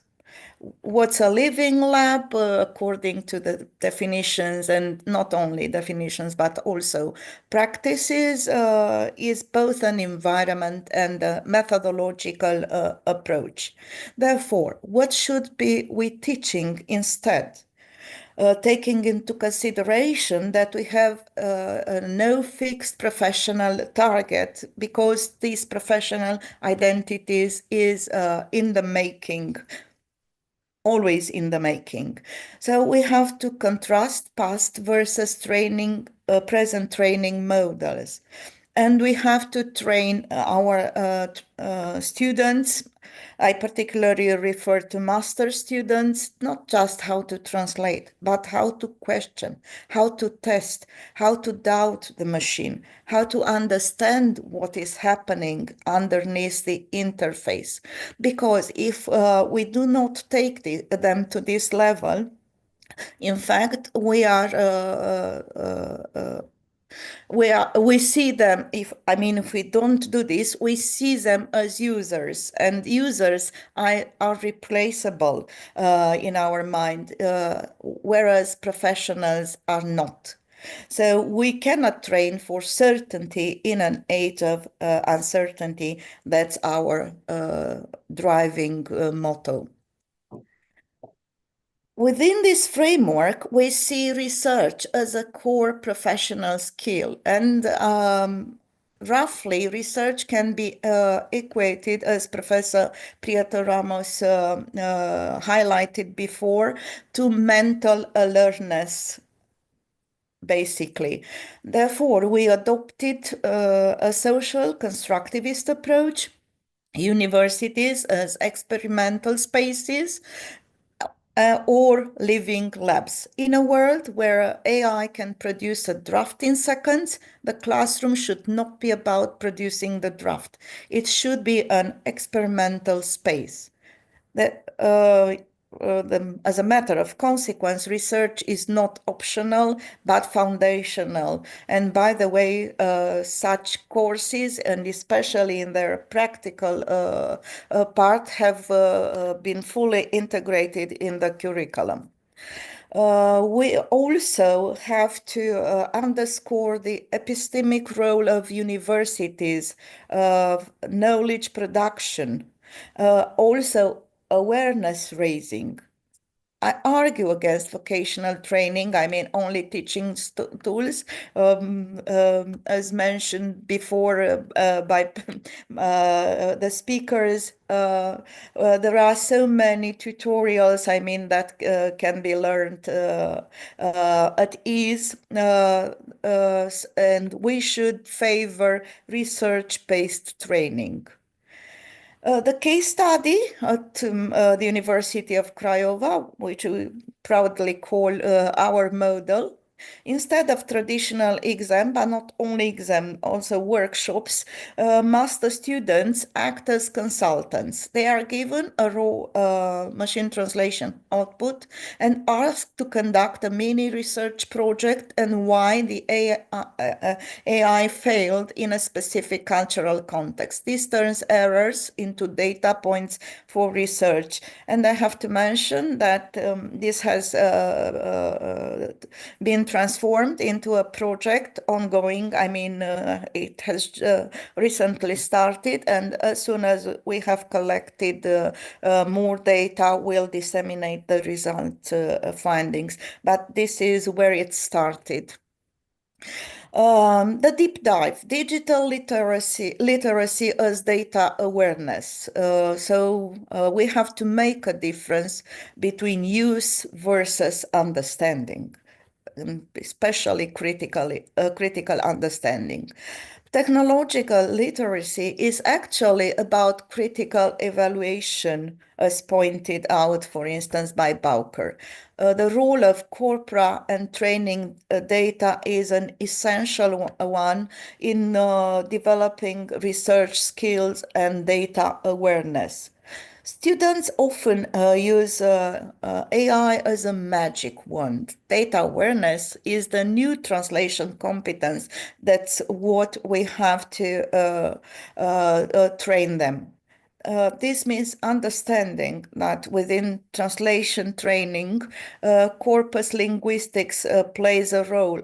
I mean, how data are used to train an AI dictates the bias of the output. Then algorithm accountability, even AI hallucination, and you know that's a technical term, means that it can provide wrong information. So if it causes a legal error, who is responsible? This is what Zhu and Jing call textual accountability. From a comparative approach, we can trace how we can take in a wise manner, I mean, we can take all the steps from traditional models to state-of-the-art models in order to develop such data awareness. mainly from manual drafting, yes, and the exclusive human role, yes, to transitioning from to post editing and then to prompting and logic auditing, and the translator eventually becoming the architectural designer. The future professional doesn't fix sentences. They design the environment in which the AI works. This requires metacognitive training, which can be explained as teaching students being required to think about how they think, so they can better direct or even control the machine. To put that in a nutshell, technology doesn't replace the translator, it replaces the unreflective translator. And an extended model of digital literacy, which is, of course, an all-inclusive concept, forever being revisited, expanding and integrated more than technology literacy. As you can see, multicultural literacy is also an essential component alongside the scientific literacy, visual literacy, and economic literacy. Therefore, we have to combine research skills and data awareness in order to secure effective translator training programs and fitness for purpose for the market, of course.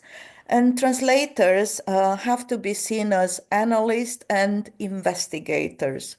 There is need for evidence-based decision making. Therefore, such empirical data need to be collected and accurately interpreted and scaled up. Research means exploration of new realities, and therefore research emerging practices are at stakes. And crucially, critical awareness, of course, is a key word here. And I have described where we started from. Therefore, where are we going to?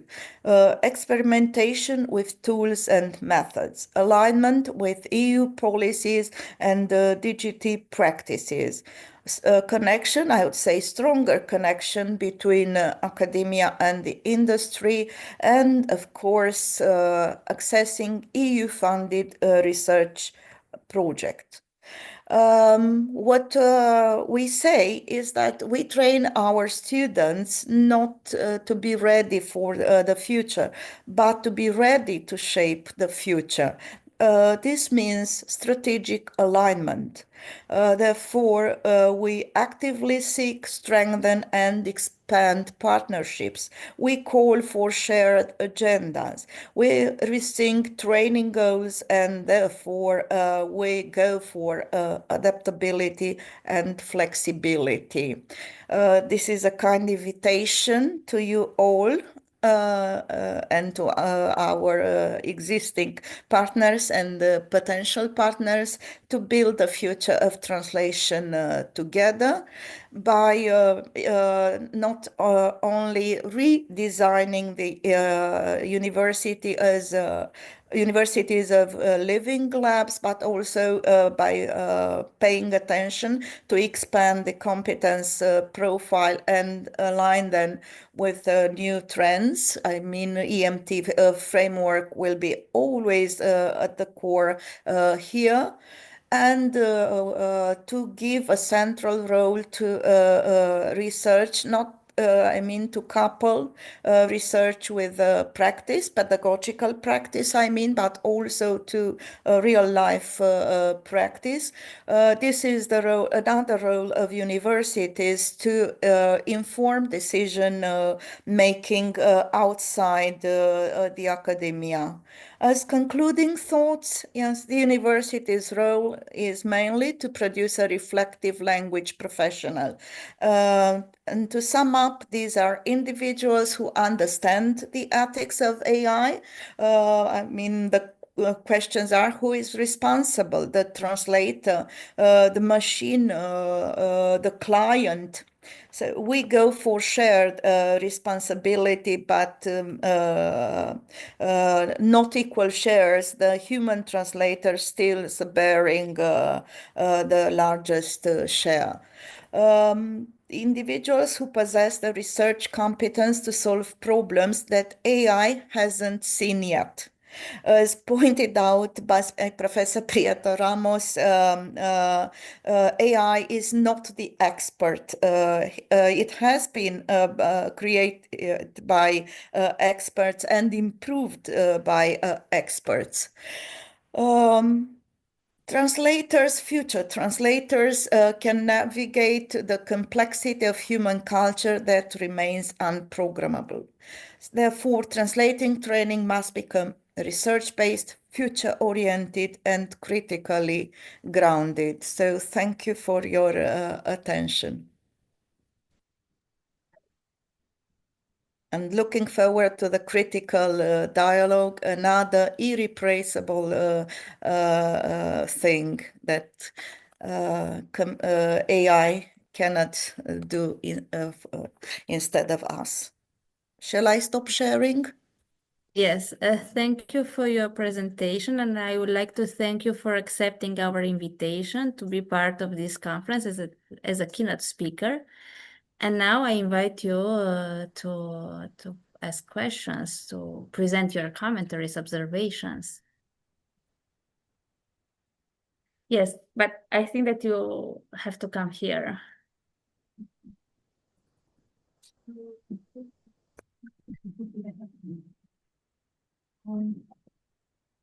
Yes, I will have one question.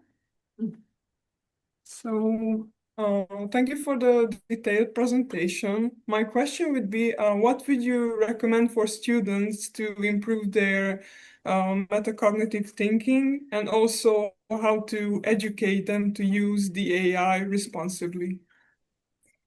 Do you mean resources or just practical advice?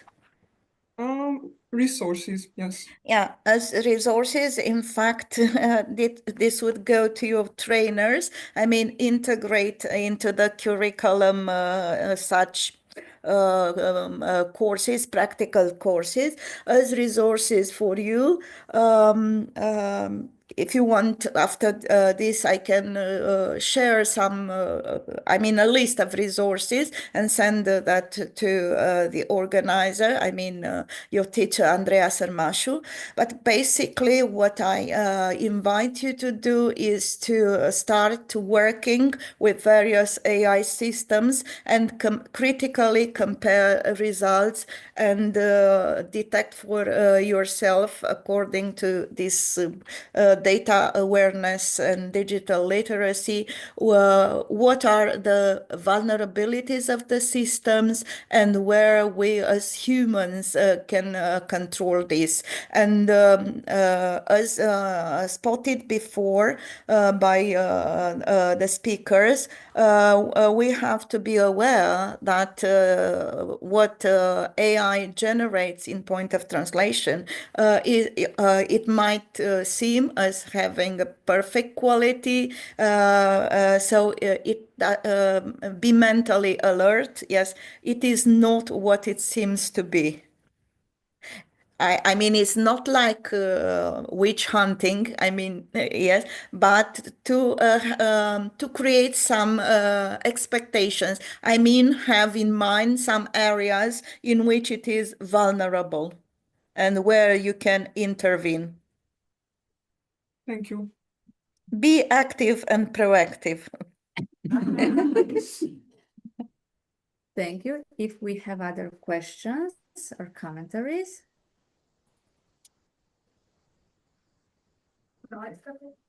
Yes. Yes. And thank you for the question. Just a second, Professor Anna Grede. I was thanking the student. Yeah. No, it's me. Hello. Hello. Hey, a question, I guess, for us, because, and this was very nicely said by Fernando, we constantly have to be thinking about ways of adjusting our training programs, right? So that's really at the forefront of what we're doing. So I just wanted to tap into your knowledge and experience and ask about the research projects that you propose. You talked about research projects that you involve your students in. If you could give us a little bit more detail, I think that would be helpful. Yes, I can give you some more details. It's about, in fact, comparing I mean, based on a comparative approach, and that it has a focus. I mean, it's not only AI and translation, it's the representation of gender in AI translation. It's an interdisciplinary one. It's a project done with our colleagues from the University of Bucharest, but funded institutionally by my home university, all involving master students and doctoral students alike. We are at an early stage. We have started collecting data. So far, we have been working in parallel with ChatGPT and DeepL. And the corpus that is still in the making, but it's made of advertisements. It's a bilingual corpus and also a parallel corpus. What do I mean by bilingual corpus? It means that this advertisements for the same products, it's about beauty cosmetics, for the same products are compiled, and then the target text in English is translated by AI, the two systems, and compared first of all the two versionings provided by the two AI systems, and then comparison to spot not only errors but also some stylistical features. I mean, to what extent it preserves the discourse of advertising, or it creates some other patterns, yes, which are shaped by AI systems. And then we compare such translations to the Romanian version, the official version, which is, I mean, commercial advertising. And is this as a graduation project, or is it an ongoing part? No, it's a research project initiated by the Center for Translation, Communication, and Interpreting, which I run together with the Center for the Faculty of Letters Research Center. Thank you. Thank you. Lovely to see you. And if you'd like to join us, I'll send you an invitation. That's very kind. Thank you. Thank you, Professor Vâlceanu, once again for your presentation and for your presence here with us today. Now I invite you to a 50-minute coffee break, and we are going to continue with another session. Thank you. Thank you so much. Bye. And congratulations for the event.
John. Hello, good morning, John. Can you hear me? I can. Can you hear me? Yes, and I can see you. Oh, good. That helps. Okay, I think that you can share your screen. Please, can you verify?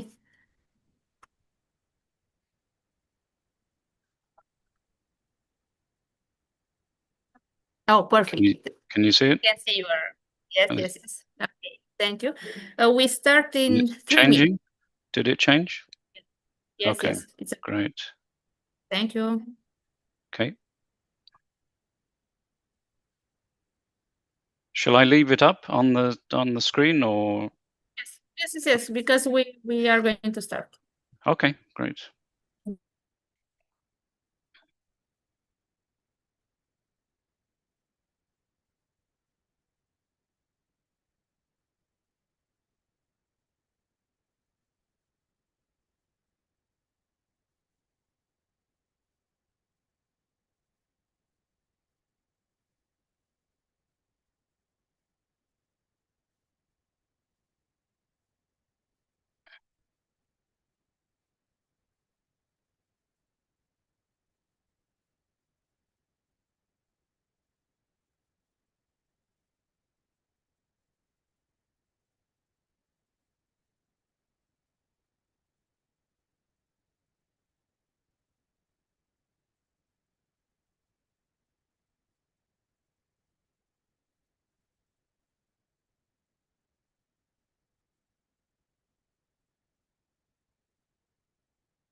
I'm Sumit.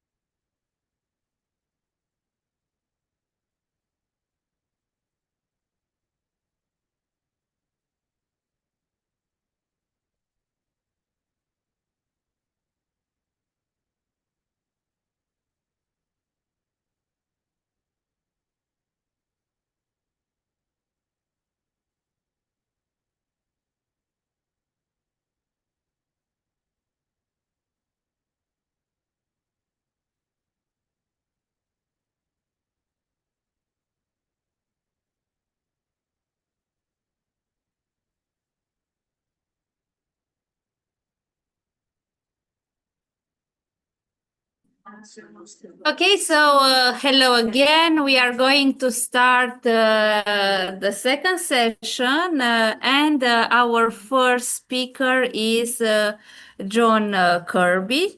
Following university studies in German and Spanish, and then vocational techniques for career linguists, John Kirby has worked in the private, freelance, and public sectors as a translator, reviser, interpreter, technical writer, machine translation consultant, terminologist, and terminology coordinator. He is now senior expert and head of sector for data processing and coordination at DGT in the European Commission. John, thank you for accepting our invitation, and you have the floor.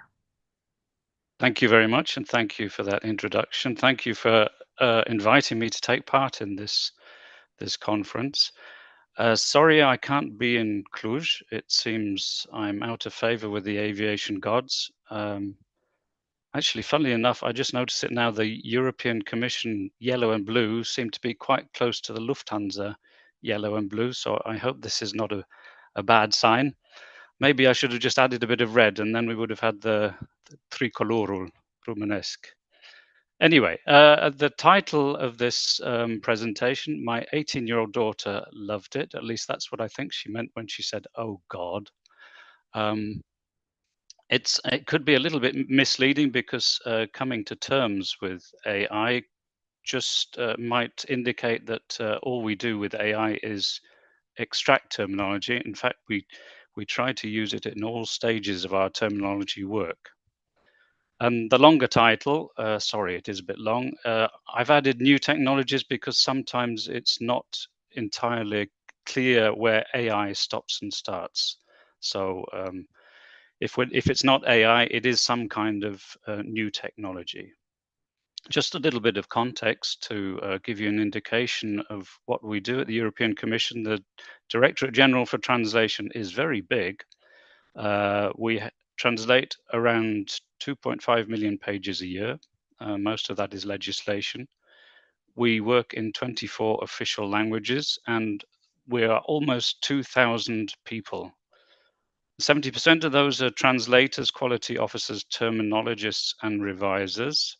And the others are the ones that do the important work, the management assistants and so on.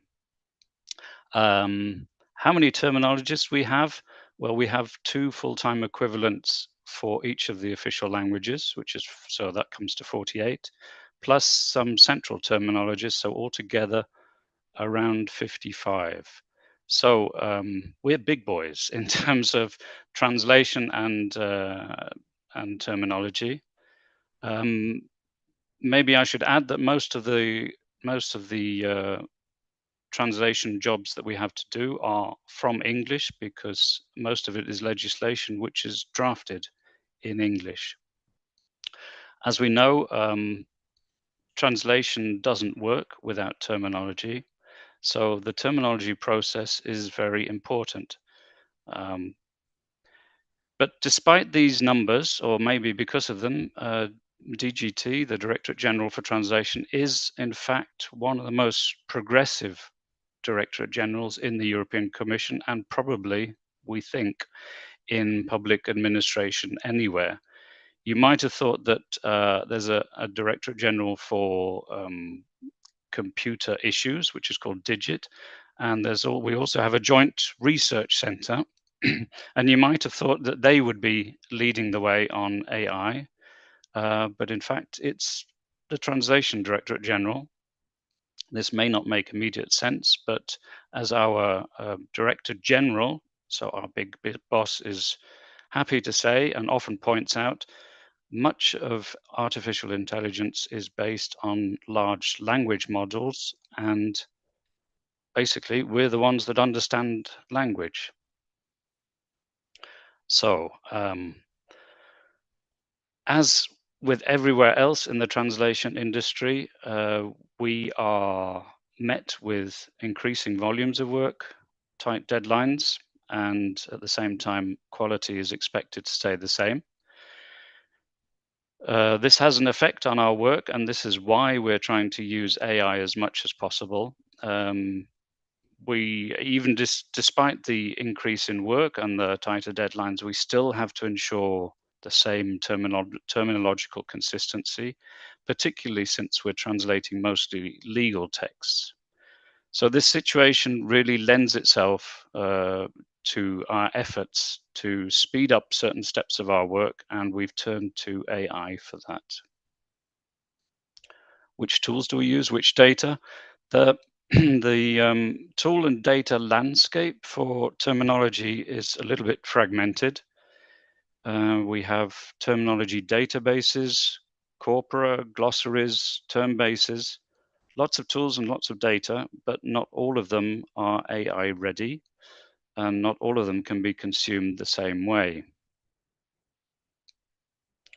So, how do we prepare our terminology for translation?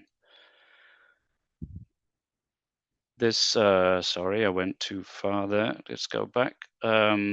Now, my daughter doesn't like my jokes.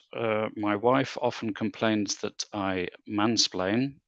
So let me just mansplain what extraction is. Terminology extraction is the process of identifying the keywords and expressions in a corpus, which is the corpus can be a document or a set of documents. And terminology extraction can be monolingual or bilingual or hybrid. So in monolingual extraction, we analyze the document or documents in one language only, obviously, and the text will be analyzed statistically, and term candidates are then extracted, usually based on their frequency, but not only. Bilingual extraction uses parallel documents to obtain candidates which could be term equivalents in the source and target languages. Extracting terms can, of course, be done manually or with tools, and it can be done before translation and after translation. Hybrid means that you start with a monolingual extraction and then you extract the target terms in a second go, so based on the monolingual list. So only a few years ago, it's really not that long ago, we would read through documents. And if you can imagine, we deal with legislation. They're not always easy to read, and they can be several pages long, like hundreds of pages long. And we would note down relevant terms and then use them to create a list or work, excuse me, work on them in our terminology database. Now this is all done to a certain extent automatically. So we try to automatically identify candidate terms in legal corpora. You can also do this in technical manuals or academic articles. And the benefits for translators are that you get a quick overview of key concepts, particularly in new domains. And the benefits for terminologists are that you get a faster creation of initial lists.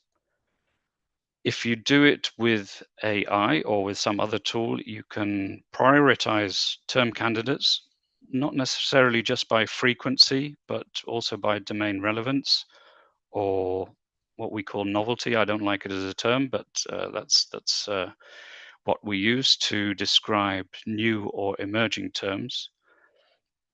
And with terminology extraction using AI, harvesting is faster, the coverage is improved, and you can identify the key concepts at an early stage. So this is the bit for techies. What are the core technologies used in AI-supported extraction? Well, they're basically these three main strands. So NLP, which is natural language processing, which involves tagging, parsing, and named entity recognition. Machine learning and deep learning are also used, and large language models.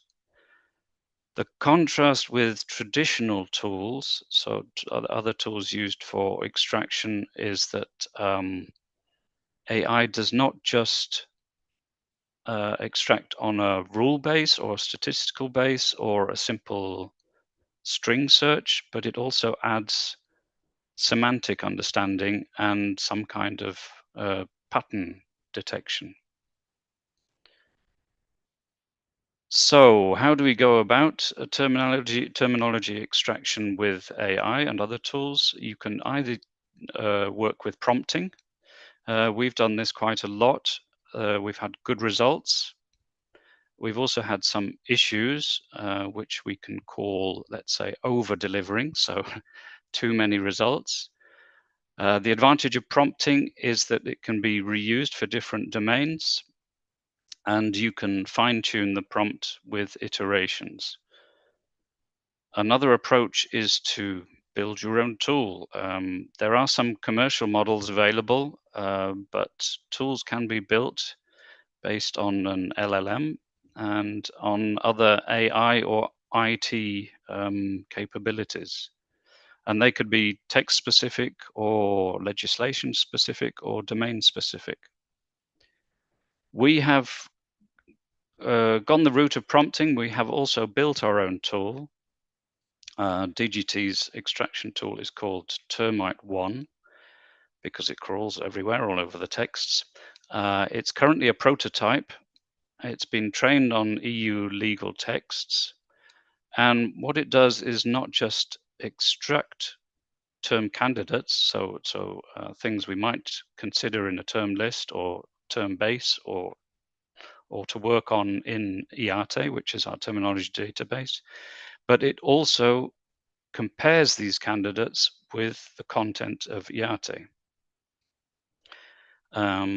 It also looks for abbreviations in the source texts and named entities. If you're not sure what named entities are, they're things like person names, organizations, geopolitical entities, could be anything, vehicles, medical codes. So we have a little interface just on the internet browser, and we enter either the name of a text which is currently under translation, so the code, and our email address so that it gets sent to us, but we can upload texts. So it's not just texts being worked on in DGT. And this is, I hope you can see something of this. I know it's rather small. This is an example of the result. The result comes usually in a matter of seconds. It can be a matter of minutes. Of course, it depends on traffic and the size of the document concerned. So you can see, maybe, I don't know, on the left-hand side, there's a list of terms. This is just a small extraction. For example, the first one is testing in real world condition, which is the singular, well, it's a singular ending, which of course doesn't make sense, but the system thinks maybe this is the term, but you can see it has an IATE entry, testing in real world conditions with the plural, and the example is also real world conditions, and it has a frequency of 50. So this term, or this suggested term, occurred 50 times within the text or texts given. At the bottom, you can see definitions, maybe. So there's an extra sheet in, this is an Excel file, so it's an extra sheet in the file where all of the definitions given in the legal document, if it is a legal document, are listed. So the term and the example and the possible definition. On the right of this screen, you can see what the acronym sheet looks like. So Termite 1 goes through the text and tries to find what it thinks are acronyms with their frequency, whether there is an IATE entry, and it gives also possible alternative meanings. So I can see ELI there. The entry it found, which is given as an IATE number, is in fact a European legislation identifier. And there are, I know, other entries in IATE, I think 5 entries with this acronym. But Termite 1 says this could also mean possibly enforcement to lead to indiscriminate, or elements listed in. So this can be a help, it can be a hindrance. But these are things suggested by the system. You often get from Termite 1 an abundance of term candidates for longer documents, maybe even over 2,000. So the result needs to be trimmed, and also it's not always clear from a text or from the result of Termite 1 what are actually the key concepts in a document. They may not be the most frequent ones. So this sometimes means that a little bit of manual work, well, actually a lot of manual work is involved in, let's say, correcting and trimming and validating this list produced by Termite 1. But of course, you can also use AI to support you, as in saying any frequency below 2, I'm not interested in, take them out of the document, or highlight the primary IATI entries in a certain color or something like that. You can play around with AI to help you do that. So once you have your extracted terms, you can, of course, put them in a term base or into a terminology database such as IATE. But there are also other steps in the terminology work process. So here are some of the things we're experimenting with. Firstly, AI for definition drafting. This is actually finalized. What we've created is here's a mouthful, prompt-based definition drafting assistant. So it's an assistant, or whatever you want to call it, that helps you to draft definitions. It obviously requires input text. You can't usually get very good output unless you have input. Otherwise, the model has to rely on its learning material, which is basically the whole of the internet. So, of course, it's advisable to have input.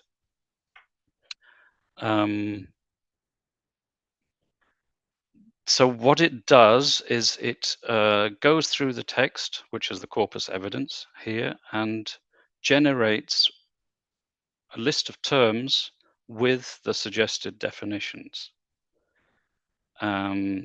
It's then, of course, up to the terminologists to validate, adapt, and standardize those terms that are being found. And it looks like this. So you can see, maybe, I know this is small again, on the left we have input text, which is up to, I think, 10,000 characters. What the part you can see is just a small part of the text. And below we have what we call instructions, which is the prompt. So for the sake of legal certainty and consistency in European Union legislation, it's very important that a terminological definition is clear and composed in the correct way. To draft a high-quality terminological definition, you will abide by the following rules. It shall be clear and concise. It shall not be circular. Circular means that the definition does not reproduce the actual words of the term. So on the right, we have the output. So this is, you can maybe see various suggested terms together with their definitions. So one of them in the middle is surface water. So if a definition is not circular, it shouldn't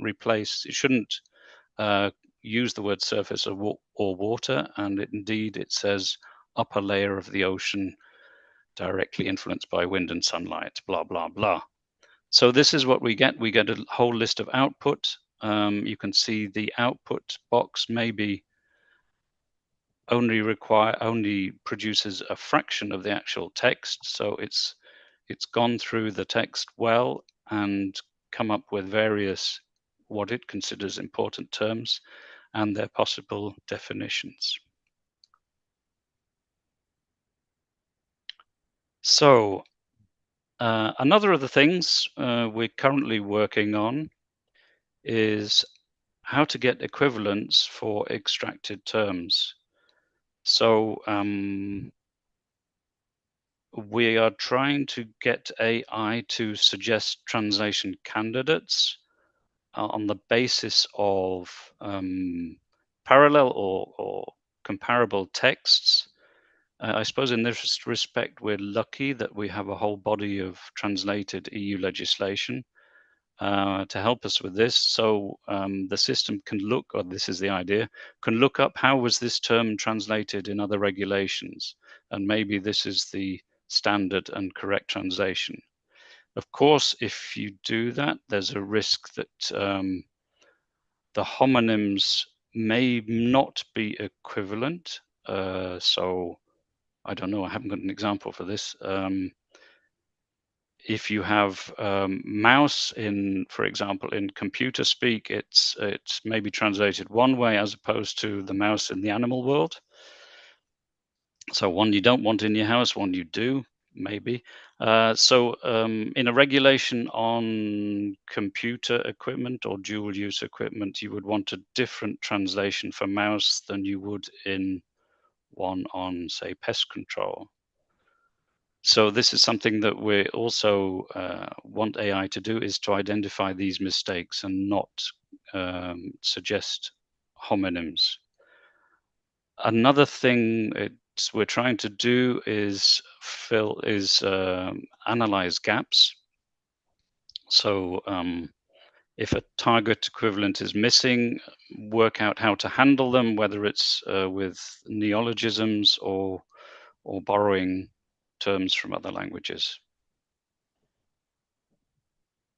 Another important step, another important aspect of terminology is, of course, consistency. And here too, we're trying to use AI to help. For example, in variant detection, to highlight that, for example, that authority for anti-money laundering and countering the financing of terrorism is the same as anti-money laundering and countering the financing of terrorism authority. And there are, of course, other forms. In terms of quality, we are also working on terminology alignment. So with post-translation checks, which are not just a question of quality control, quality of the translation, but also checking that term usage in the translations matches the terms given in the term bases at the start of translation, or matches the terms stored in IATE. Of course, any use of AI presents certain risks, I'm sure you all know this, and runs up against certain limitations. Quality and reliability. I'm sure you've all heard of hallucinations and inconsistencies. We have experienced often AI coming up with invented terms or invented definitions which have not been let's say, grounded in proper corpora. So this is always something to consider. Domain depth, some generic models may miss out on highly specialized nuances. Data security, well, you don't really need me to tell you about that. There's always a risk when using confidential documents, but this is the same in your personal life. When you use ChatGPT, for example, you don't want to give too much away. At the Commission, we have our own version, our own internal GPT, so this is not so much of an issue. But yeah, it's always important to be careful how you use your information. And another issue is bias and inclusivity. Sometimes AI can display gender, cultural, or regional bias, depending on the training data used or the way the prompt is written. So a bit of care is taken there. The possible solution to all these issues is having an AI literate terminologist or translator. So somebody who is able to design the prompts and interpret the output, and of course curate and verify and validate the information. In the future, the things we're planning to work on are AI-assisted terminology management and database maintenance. So integrating AI into terminology management and the database workflows. This could take the form of entry creation with auto-suggested field completion, so that the system automatically fills in what it thinks are the relevant grammatical information or usage notes. We're also thinking of or looking into the use of AI to monitor usage. So tracking terms in current texts and noticing when they become outdated. And the other side of the coin is detecting the new variants and emerging new terms. So this is all something we're either working on or planning to work on at the moment. I assume you're familiar with IATE. It's our terminology database. It's the one used by all the European institutions. It is a public resource, although the public resource is somewhat limited well, it's not somewhat limited. Everything is available to you, but except for creation of entries and editing of entries, and also various features which are available only to persons with certain types of user accounts. So the public version of IATE, you won't have seen any artificial intelligence, but it is there. So these at the moment are some of the AI and what we call convenience features in IATE. The first one, AI supported definition drafting. We also have what we call experimental entry completion. E-translation appears there. I'm sure you know it as a separate entity, maybe as a let's say better version, a better competitor to Google Translate.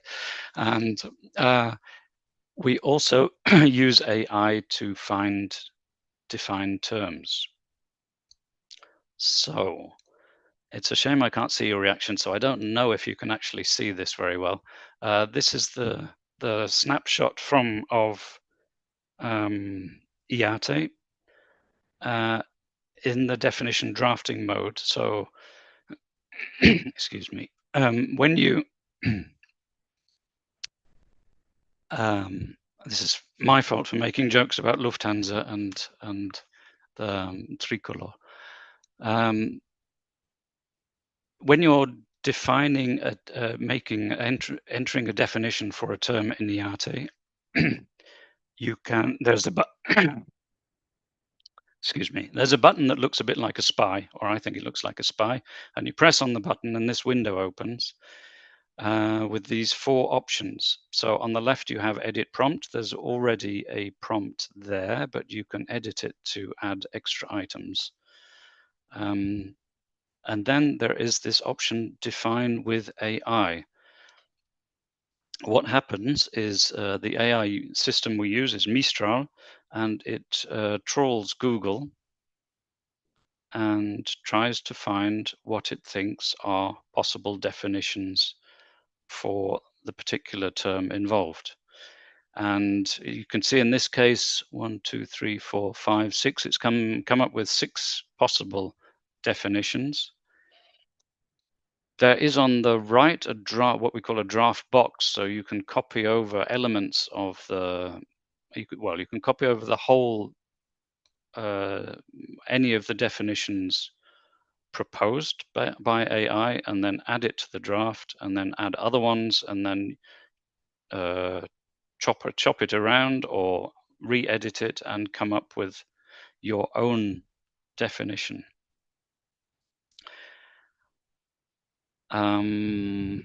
What to say about this, because this is quite controversial.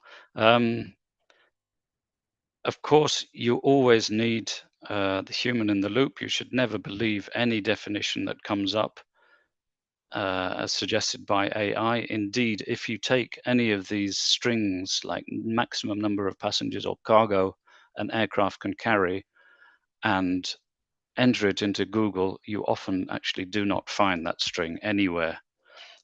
So it's something that AI has come up with. We never accept any one of those definitions as they are, but they're sometimes helpful in just creating a definition. I mean, I should say that most of the central terminology work is done in English, and we're not all English speakers, so some of us need help in just coming up with even I do on a bad day, need help coming up with a suitable definition. So this is what we do, and then we, and if you're familiar with IATE, there's not just a definition field, there's also a definition reference, in which case we put the unit involved. So in my case, it would be COM terminology coordination based on, and then I can refer to certain sites I have found in Google. The other options we have in under definition drafting are translate from anchor language. So this is often used by other languages when the anchor language is often English, and they find it quite convenient to be able to just translate the English. That's done with e-translation, of course, and can be done in various registers which e-translation has. And there's also the option translate from other languages. If, for example, I don't know, you're a Slovak terminologist and you think you might like to just, you've got a similar structure to your language to Czech, so you just translate from the Czech. Or if you're Spanish terminologist, you think the French the French term might have a definition, might have a similar structure, you can do that too. So this was definition drafting. We also have experimental entry completion. So if a term is missing from a particular language, there is an option to complete it. And what happens is the system goes to Eurolex, which is, I'm sure you know, a repository of EU law, and looks for equivalents. So it looks for equivalent of the anchor language term in Eurolex and says, this is what I found and this is the source. And then that can be added if it's suitable. You can actually see, when I talked about before about a little spy figure, you may be able to see him here as well. I'm told it's not a spy, it just looks like a spy to me. Another AI feature we already have in the IATE is the defined terms extractor, which allows users to extract the list of defined terms within a legal act. I'm sure if you've seen like regulations or directives, they often have an article which contains the definitions. So what happens is this extractor, it goes to the legal act you've specified and to the language of that act you've also specified, and lists them here, and you can order them or whatever you want to do with them. They can be exported to a file, they can be sent to colleagues, swapped around, and they can be exported to Excel for use in other ways. We don't really use this at the Commission, but other institutions do. I gather well, it's currently only available to central terminologists, so not to the terminologists in our various language departments. It may even be scrapped, or it may be redeveloped in Euromis, which is our translation management repository. Okay, and finally in IATE, we also have the option of using e-translation to translate fields in IATE. So for example, if here you see there was an entry, I don't actually know what it was. It may have been crown level, I see in the e-translation. This is part of the Hungarian entry, and maybe an English terminologist or some other terminologist is looking at the Hungarian entry, which is quite well filled, and sees this and thinks, I don't understand Hungarian. What does this mean? So any text field in an IATE entry can be translated with e-translation. I'm told that's not actually AI, but it's AI similar, and that's what we can do at the moment in IATE with AI. And with that, I've finished my presentation. So if you have any questions, I'm ready and willing. Okay.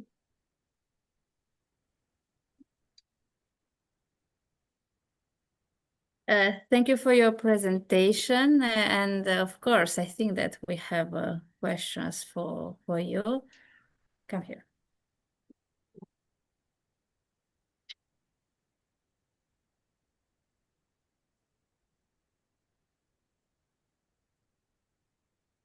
Hello. So you've mentioned that AI is recommended for creating much faster glossaries. However, we know that AI still commits mistakes regarding terminology. My question is, are there any non-AI based resources that could do this type of work in a similar time frame and give us more accurate results?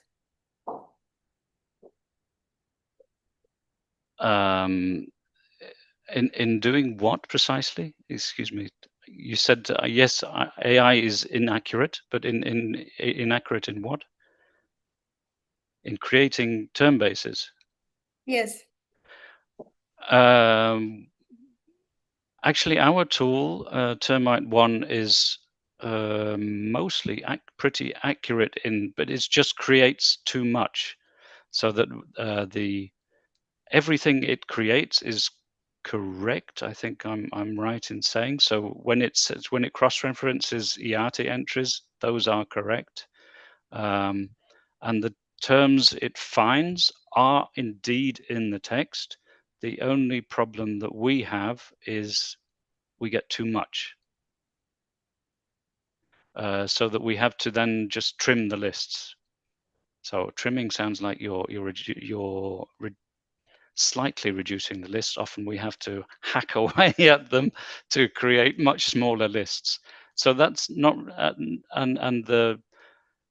that can be done by a person, and we recommend, we still agree that there should be a human what we call a human in the loop at all stages. Any involvement of AI should be supervised by humans. So we do always need a human to go through every list extracted and do the work that needs to be done before that list is used as a term base or imported somehow into IATE. Does that answer your question? Yes, thank you. Okay, good. If you have other questions.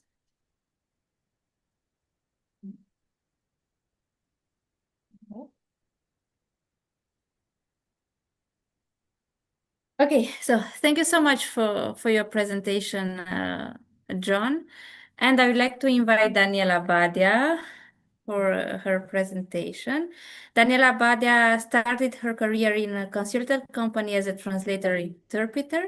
Since 2007, she has been working in the Director General for Translation of the European Commission, accumulating an extensive experience as a translator as well as in other associated areas. She is the representative in Romania of DGT, and her work consists in promoting multilingualism, the profession of translator, and in general, the linguistic policies of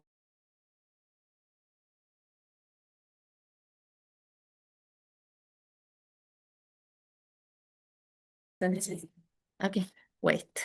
I'm going to send it to you again now because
Sorry for this small break.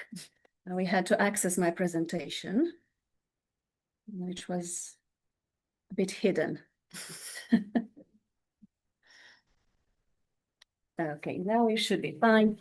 Thank you very much, Andrea, for the technical help. Hello, everyone. So I will present to you today our suite of now 10 AI-based multilingual services. As Professor Pietro Ramos mentioned earlier, they are publicly funded and they are available for free to a number of eligible parties in the member states, which I will mention a bit later. Now you can see here, this is our landing page. And on the right-hand side, you can see the eligible parties that they are available for. It's public administrations and institutions, academia, which also includes, I'm told, schools. So even schools can access them. SMEs, NGOs, EPSO candidates, and the Digital Europe projects in member states and Digital Europe project countries. So if you know anyone that is involved with any of these parties, let them know and spread the word. These are available for free and they are secured, which is very important. One of the security layers is the fact that it requires registration. And any user outside the EU institutions has to have a new login and an e-translation account to use them. We also have a dedicated registration for application, excuse me for a second, for application programming interface, which can be used by developers with these services. Now, as I was saying, these are secure by design. We don't use your data, we don't store it, we don't share it with anyone, and everything happens exclusively in the EU zone. It is encrypted, it complies with the rules for sensitive non-classified data. It is mentioned that you shouldn't, for example, use confidential documents with e-translation in any case. But sensitive non-classified data, it's okay with that. Complies with the AI Act, and it requires EU login for everyone and special registration for the external users. Now, these services are different from a general purpose chatbot. I don't know, I may have contracted John's issue. You can please that. Thank you very much. In that a general purpose chatbot, you prompt it over and over again, and then you go back and you refine your prompt, and it takes quite a while to obtain your result.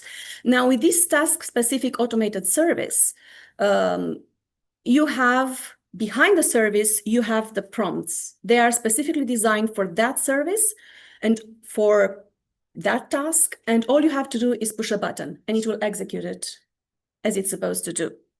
So it saves a lot of time. Also, very important, as you can see in the lower part of the slide, general purpose chatbots tend to be biased towards English. They are more English-centric, whereas our services, because they are based on our multilingual data from the Euramis database, from our translations, decades of translations of EU institution translators, they tend to also bring to the surface less represented languages, for example, Maltese. As I was saying, all our services are available via the user interface and a special connection for applications. And I'm trying to move forward. Yes, e-translation is the first one I will present. Many of you probably already know it.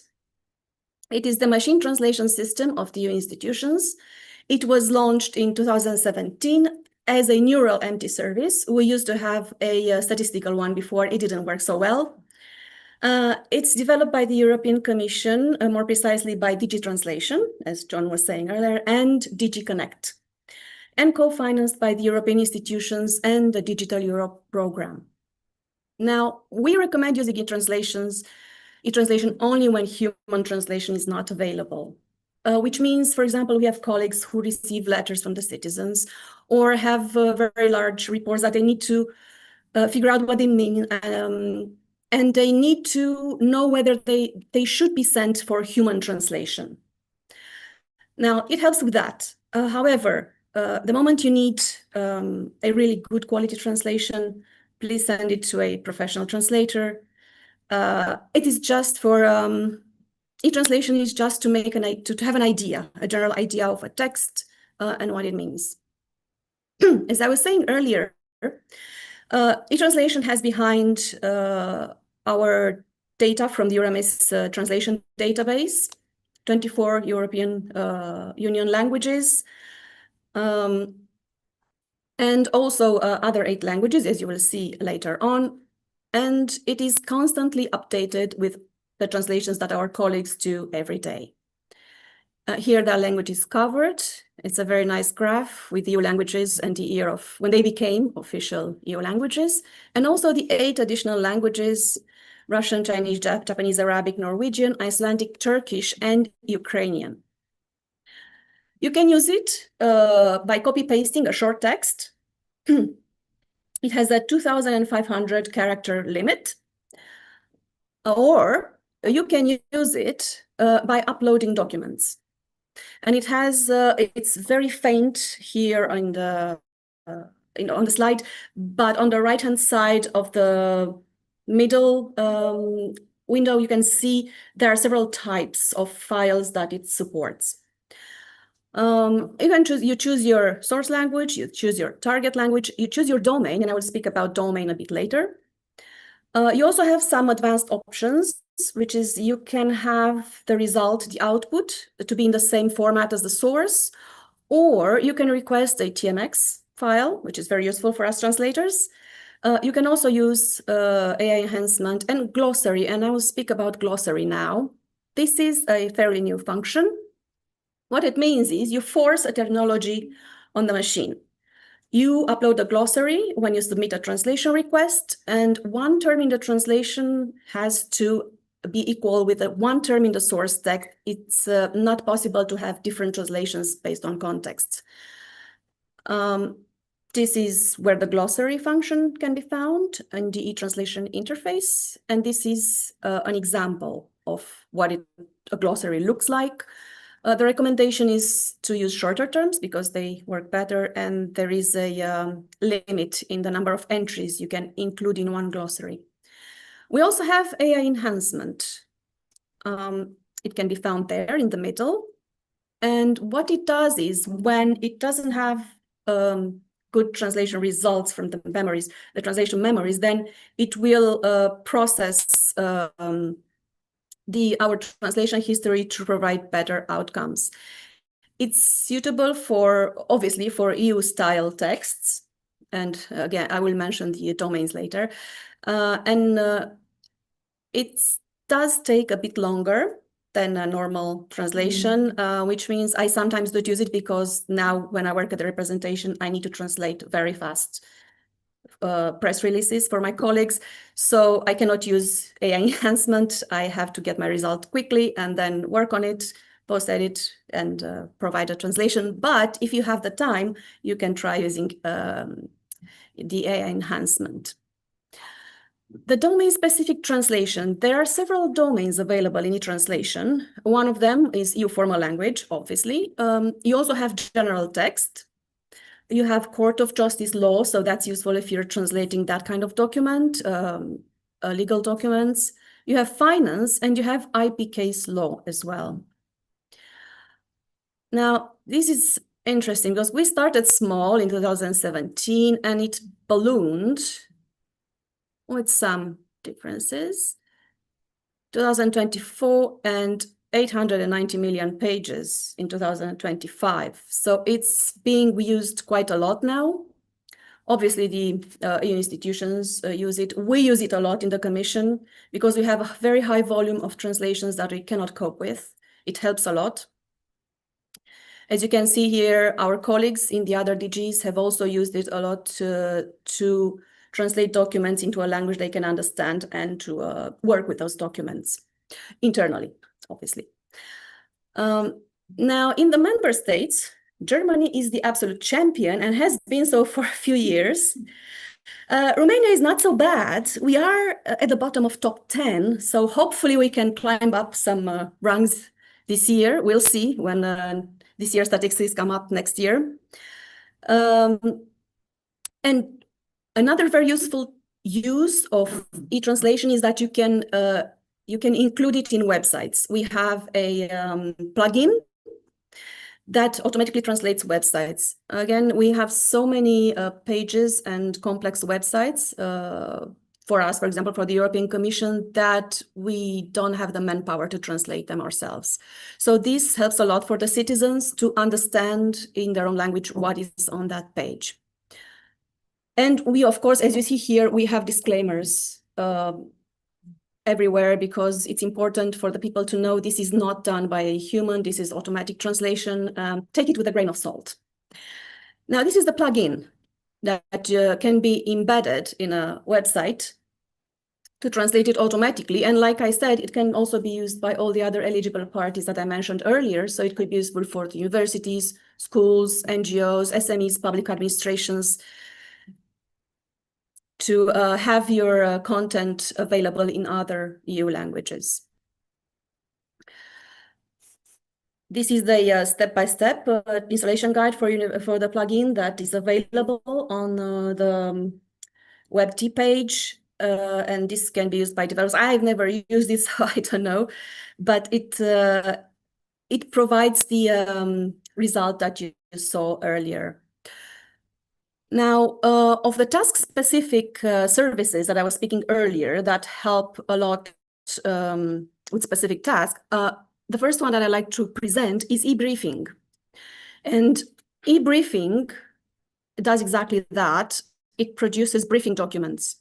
You can upload documents in various languages because it is integrated with the translation. You upload your documents, you select topics or write topics, you choose the type of briefing and the output language, and you will have your results on the right-hand side.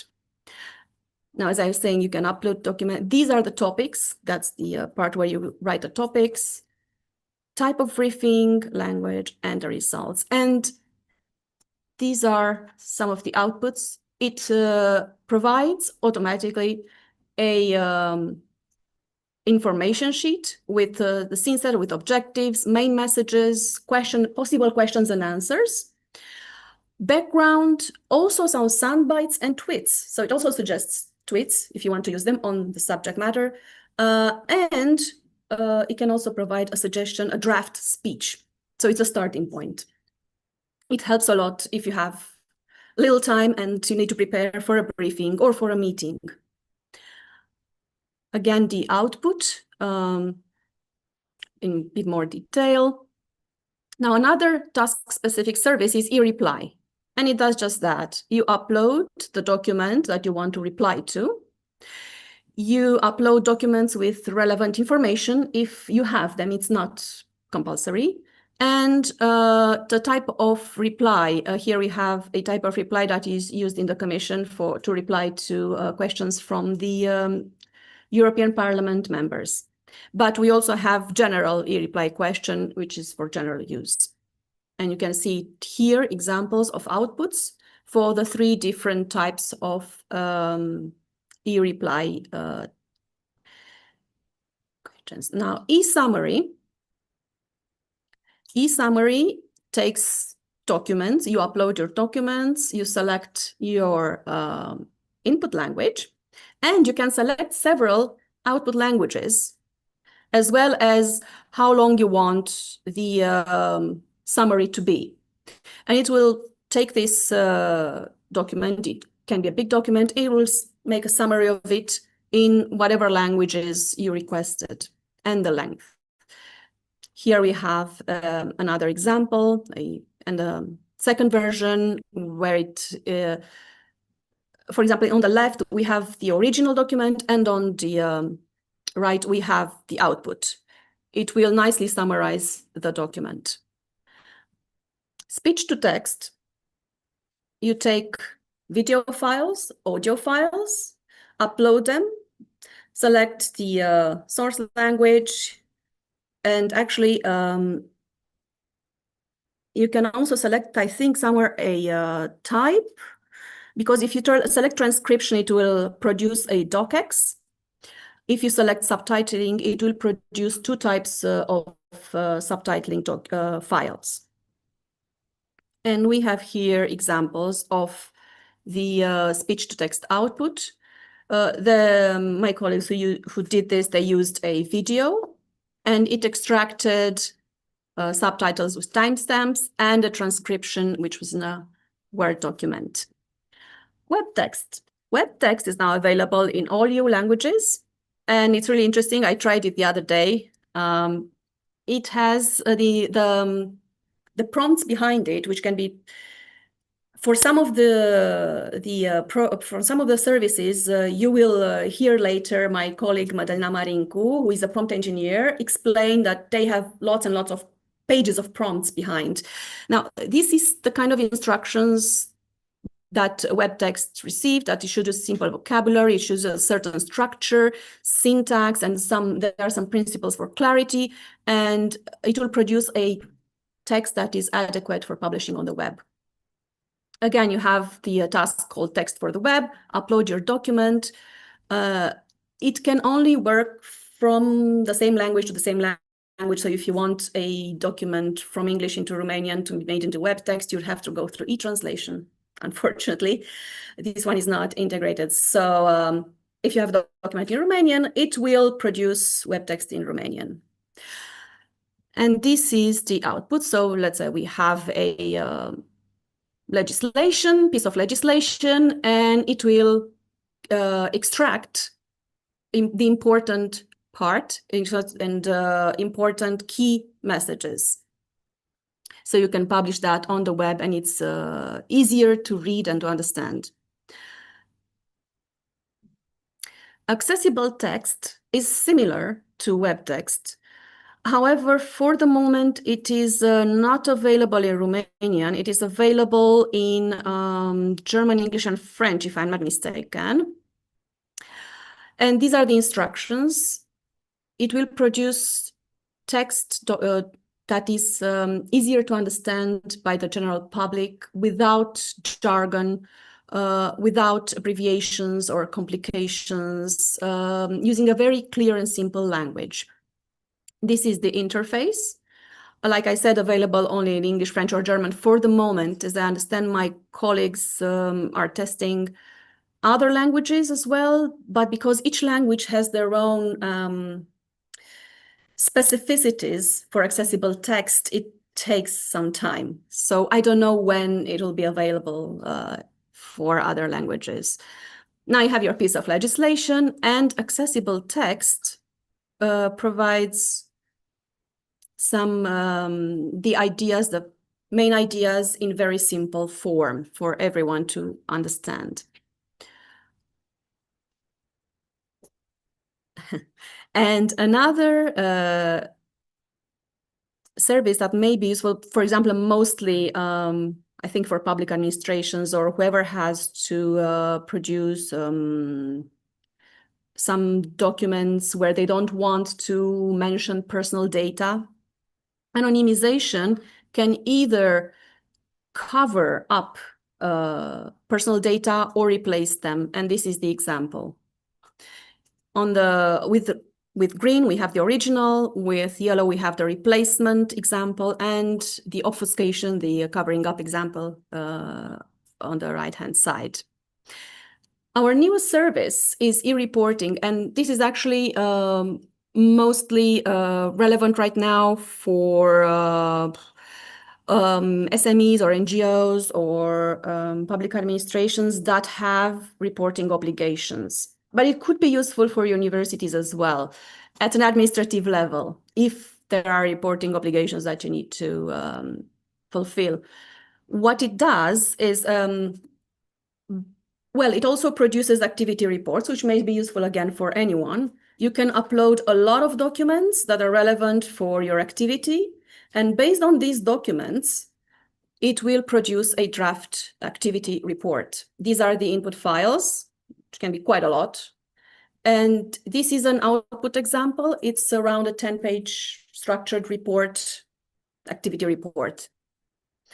Now, for the reporting obligation part, you upload the legislation that you want to extract the reporting obligations from.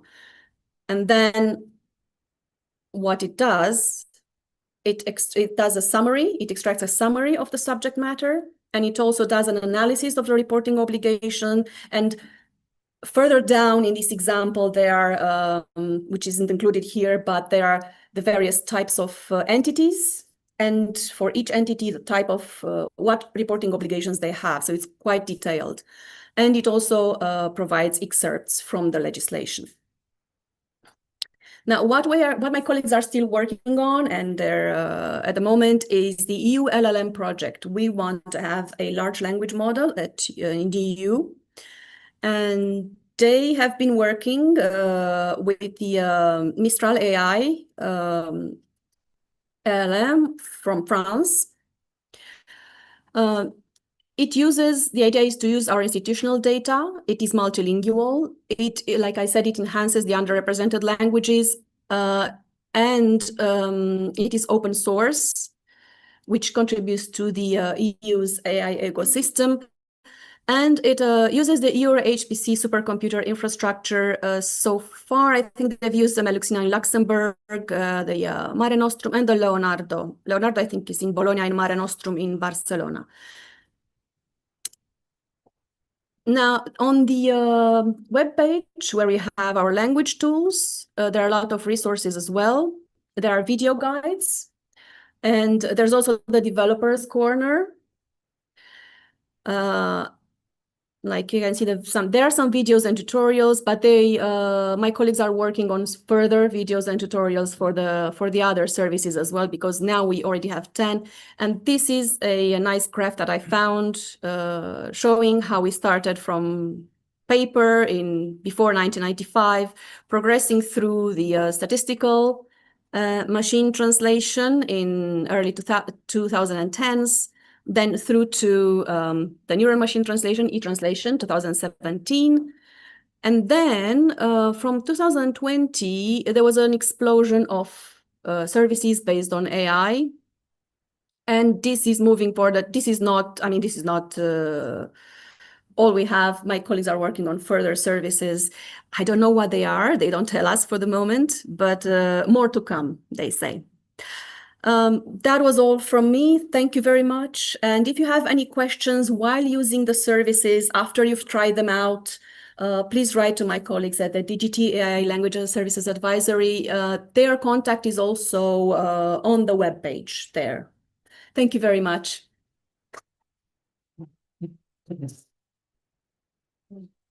And if there are any questions, I'm happy to answer them. Okay, yes, please. Is e-translation available for natural persons? I remember I tried 2 years ago to set up an account because I sometimes translate from Germany to Romanian amendments for an agency. And I don't remember why, but it was impossible for me as a simple translator to get an account for e-translation. Is there something I'm missing, or is it really easy to set up? As far as I know, freelance translators, so if you do translate, if you work as a translator, you qualify as an SME, small and medium-sized enterprise. So that's what my colleagues have told me. Freelance translators can sign up to e-translation as SMEs. Yes, why not? From all member states. Yes. Yes, and you can tick the SME category. It is not widely available because we don't have the power, the computing power, the server power to open it to everybody in the EU for the moment. So unfortunately, it's not available to everyone, just to certain eligible parties, but for freelance translators, sorry, it is available. Yeah, you're welcome. What's your favorite service to use, and which one do you find the most important or useful in your everyday activities? Well, I used to work as a translator for 16 years, and I still translate for my colleagues in the representation. So e-translation is the one that I use every day. I use it though in a auto-suggest option. I don't like to have my segments auto-populated. I don't like to revise machine translation. It's a quirk that I have. So every time I have a translation to do, I will just start typing. And if I see the translation there, I see what it suggests to me, and I accept it or not. It helps me keep my own how can I say, my own language in my head, because it's a danger that you will get so used to the machine translation, the way the machine translation translates, that your language in your head can get corrupted and you start thinking and translating in the same way. It's one of the dangers I think that Professor Peter Ramos also mentioned earlier. So that's the one that I use. That's the one that I like. There are some of the others that I've tried here and there, but I don't use them in my daily work, so I cannot say much about them. Yes?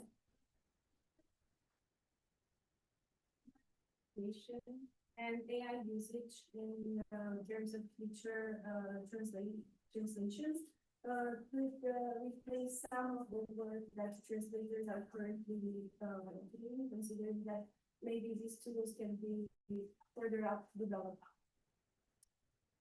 Some of the work, it actually helps us, e-translation and other translation machine, automated translation models can help us deal with, like I said, with a lot of work. I don't think the demand for translation will go down for good quality translation. If people are happy to have poor translation, I don't know, but for us, quality is very important. And it should be important because we're talking about legislation. If we're talking about, for example, a freelance translator can translate medical documentation, it is of paramount importance that it is very well translated and checked with an expert. And the machine doesn't do that, and it can hallucinate, and it can introduce a lot of strange things. It does happen. It did happen to me that the machine introduced a no where it shouldn't have been, just out of the blue. I don't know why. So from my own experience, I can tell you, you need to really check whatever it produces. You cannot trust it 100%, which means that us humans will always be needed. Now, our profession is not going away, but it is changing. And we need to learn how to work with these tools. And it also depends in what area you're translating, because in literary translation, it's not going to happen. Not so soon. I mean, you can try, but I don't think it's possible to be replaced as translators. And as you will see after me a bit later, there are various professions that are available for us as well, where we can apply our language expertise. Maybe we work as a translators for a few years, we acquire experience, and then we move on to another language-related profession. It can happen. So the prospects are good, I think. Thank you. Thank you, everyone. I will now, I did say stop sharing, okay. Well, maybe I should let you do the technical part.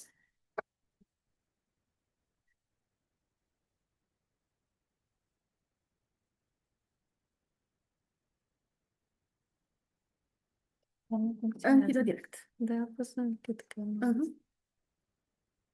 Okay. Ah, wonderful. Okay.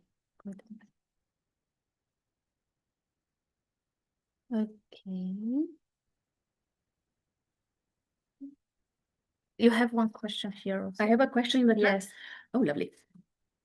Are all the tools for free? Yes, as I mentioned early on, they are all available for free for the eligible stakeholders that were mentioned there. So the public administrations, institutions, universities, schools, professors, students, freelance translators as SMEs, NGOs, SMEs, obviously, yes. So they are free for use. Thank you.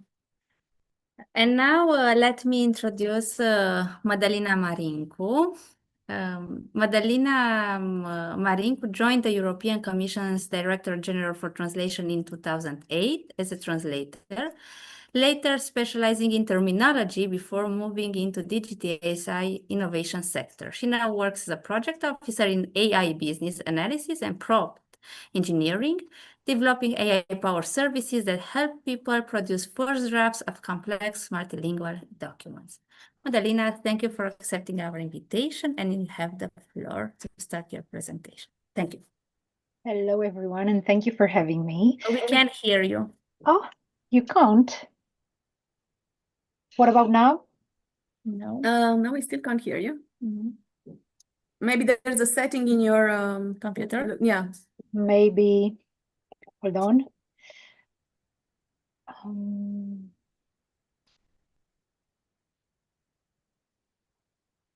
It looks like it's the right setting, but oh, that would be something. Headphones. What about now? Is it better? Shall No, I we pick can't up? hear you. Or- Spune că acolo să te aude pe YouTube. Se aude? Da. De ce nu auzim noi? O fi o să te arăt, nu?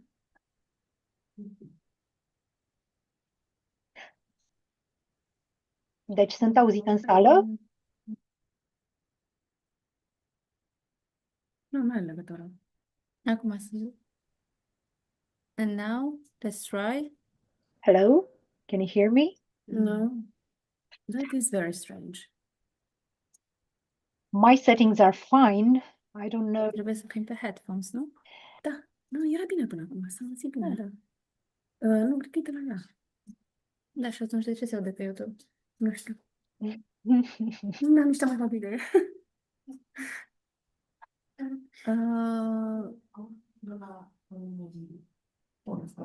Dar s-a auzit până acum. Pe John l-am auzit.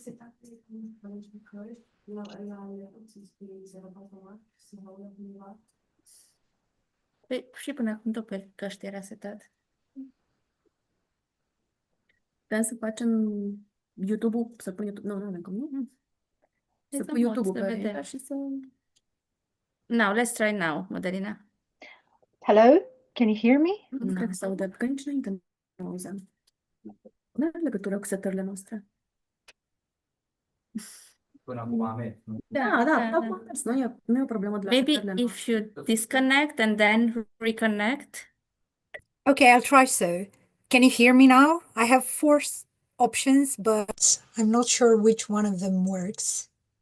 Okay. Poate dacă încerci să te reconectezi.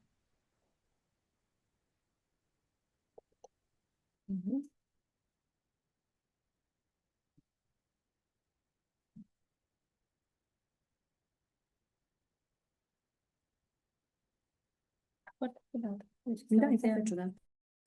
Să vedem.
Mă auziți acum? Tot nu? Dar Aici se aude. Conectează-te tu la YouTube și pune live pe... Da. Mădălina, o să dau eu drumul la YouTube și să te auzi auzim așa. și noi aici. Da, să auzim și noi aici. Stai o Bine? secundă. Acum Stai e un mai pic. bine. Nu cred că mă aude, nu mă înțelege. Nu Acum știu oricum ce nu vă mai aud nici eu. Pune YouTube-ul și dacă se aude pe YouTube, măcar așa să. Da, și așa. Acum mă auziți?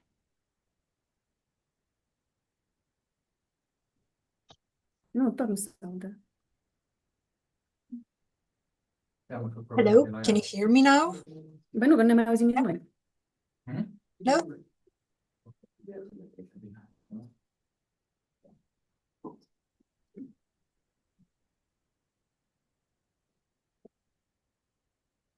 Aici se aude, de pe se Unde aici? Pe YouTube? Da, zicea și John că pe YouTube se aude. Dar Acum nu. Și acum nu ne auzim nici noi pe YouTube. Acum mă auziți? Și pe YouTube se aude. Înseamnă că e de la mine. Pe Zoom se aude. Acum se aude? Am încercat toate da, opțiunile de microfon. Să mă loc. Înseamnă că e de la mine. Pe Zoom se aude. Acum se aude? Acum se aude, da. Acum se aude? Da, acum se aude, da, te Dar auzim, da. vedem prezentarea. Ai Da, problema. păi e de aici, din cablurile acestea, iarăși. Eu, în schimb, aud foarte slab acum, dar bănuiesc că nu este... Ba da, pentru că trebuie Poate să... doar pentru întrebări va fi o problemă, pentru că mi-am scos speakerul și, da, sunetul e foarte slab pentru mine în acest moment. Dar mă bucur că mă auziți. Da, și cred că ne auzi acum mai bine. Nu, e ok, înțeleg. Schimb automat. Dar până acum a fost tot bine. Da, de ce a mers până acum? Ia, acum merge? Ăsta n-are curent. Ăsta e murat. Ăsta n-are curent. Ah, Până acum ardea verde, așa? Da, ok, hai să scoatem asta și atunci... păi noi, că trebuie să vadă prezentarea. Da. Acum ne auzim? Mădălina, ne auzi? Eu, da, vă aud. Da, și noi acum. E ok. Da, gata. Okay, then shall we begin? I think we're running a bit late. I was prepared for 30 minutes of a presentation and 15 minutes of questions and answers, but I will try to speed up since we are, well, a bit late. So hello, everyone, and thank you for having me. Before I tell you what I do, I thought of beginning by telling you what I was doing yesterday afternoon. I was sitting at my desk in the office, staring at a single word in a prompt, and I was trying to decide whether it was the right word to use there. And the word was important. I was writing instructions for the e-reporting AI tool that Daniela mentioned, and I needed to highlight the important achievements in an activity report generated by that AI tool. And it sounds simple, right? Except that the AI model highlighted the wrong things in the text that it generated. Everything that sounded big in that context, but was not notable enough for the entire period of the activity report that I was trying to generate. Everything that sounded impressive in itself, but it was not really relevant for the overall activity. So I sat there and I thought, okay, what does important actually mean here? And it dawned on me, especially since I was to present today, that I was doing exactly what I used to do as a terminologist. I needed to define a term. I needed to define the boundaries of meaning, working out what was inside it inside the meaning of the word and what was outside it. And of course, giving some examples of good use, as we do in Yate, in DigiTranslation. So this speaks about my job in a way. I'm a prompt engineer at the European Commission. And the strangest thing is how familiar it feels to what I was doing before. Andrea briefly mentioned what my path was. It was not planned, my path into this role, I mean. But looking back, it makes perfect sense to me. So let me tell you quickly how it happened. I was a maths lover in school. I was preparing to study engineering at the Politehnica Bucharest. And then about 2 months before university admission, I changed my mind. I chose to go in for journalism and communication sciences, which was a complete switch from numbers to words.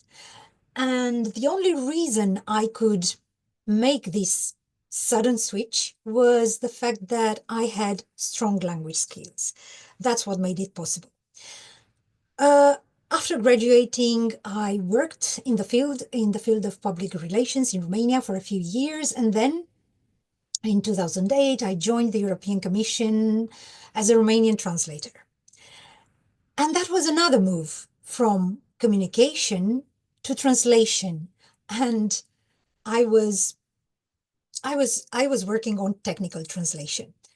And that only worked again thanks to my language skills, my strong Romanian skills, but I had also English and Spanish too at that time. And then a few years into translating, I became the main terminologist of the Romanian language department. And this part of my career was when the seed of what I do now was planted. Because terminology is about precision. It's about defining concepts and drawing these boundaries I mentioned between terms that look similar but aren't.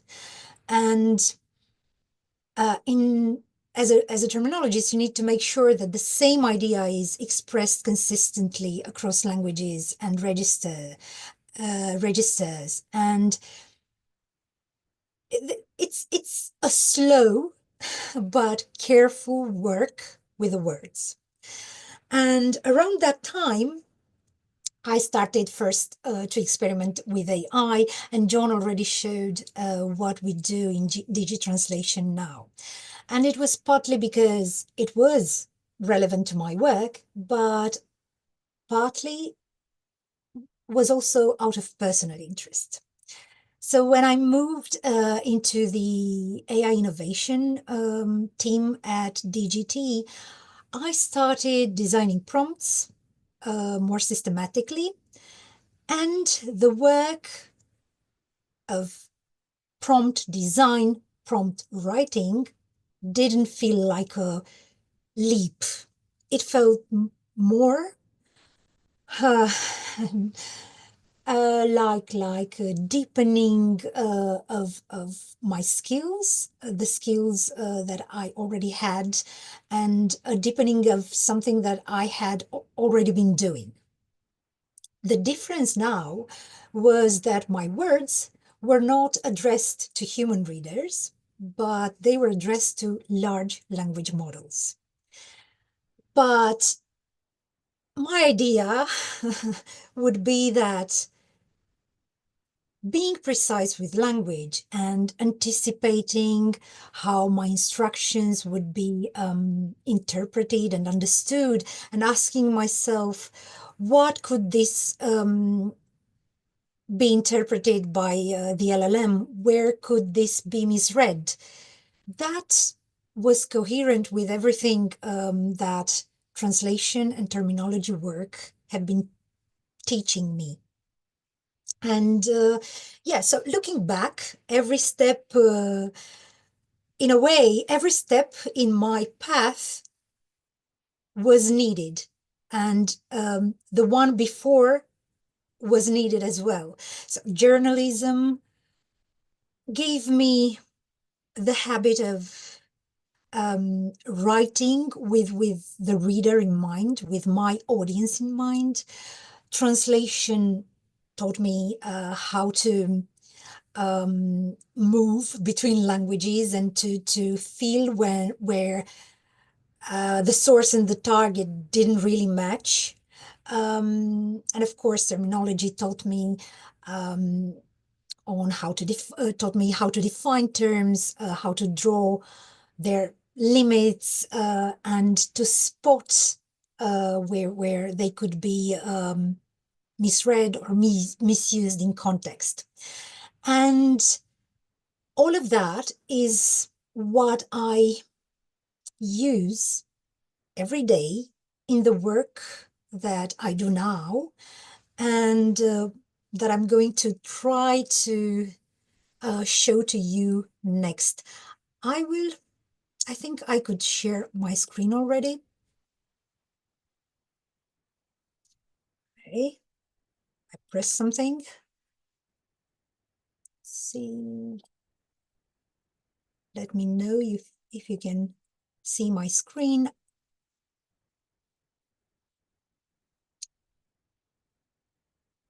I only prepared a few slides. Can you see my screen? Okay, we can see your screen. Yes, we can. Okay. Okay, so when people hear prompt engineer, they often picture someone who is typing questions or instructions into a chatbot. That's not the type of job that I do, at least not, it's not how we work in my team. When we designed the AI services that Daniela briefly showed, they are different from chatbots in the sense that they automatically need to be able to turn information scattered among many files into well-structured documents like activity reports and briefings and replies and so on. And building one of these tools involves several things, and I will try to point at them as we go. Now, before I write a single line of a prompt for any of these tools, I have to understand what the users actually need, what they consider a good output. What does good enough mean in their context? And of course, reflect on how this new technology can help and what it can realistically produce, generate. And this is the first part of my work, which comes before the actual prompt writing. It's called business analysis, talking to the people who will use the tool, understanding their processes, their decision points, spotting the parts where AI can really help and the parts where it can't. And I would like to show you to zoom in on one of the tools that I worked on. And again, Daniela mentioned it. It's called e-briefing. Let's see if it works for me. Yes. And for the presentation, I made up a funny and slightly absurd scenario.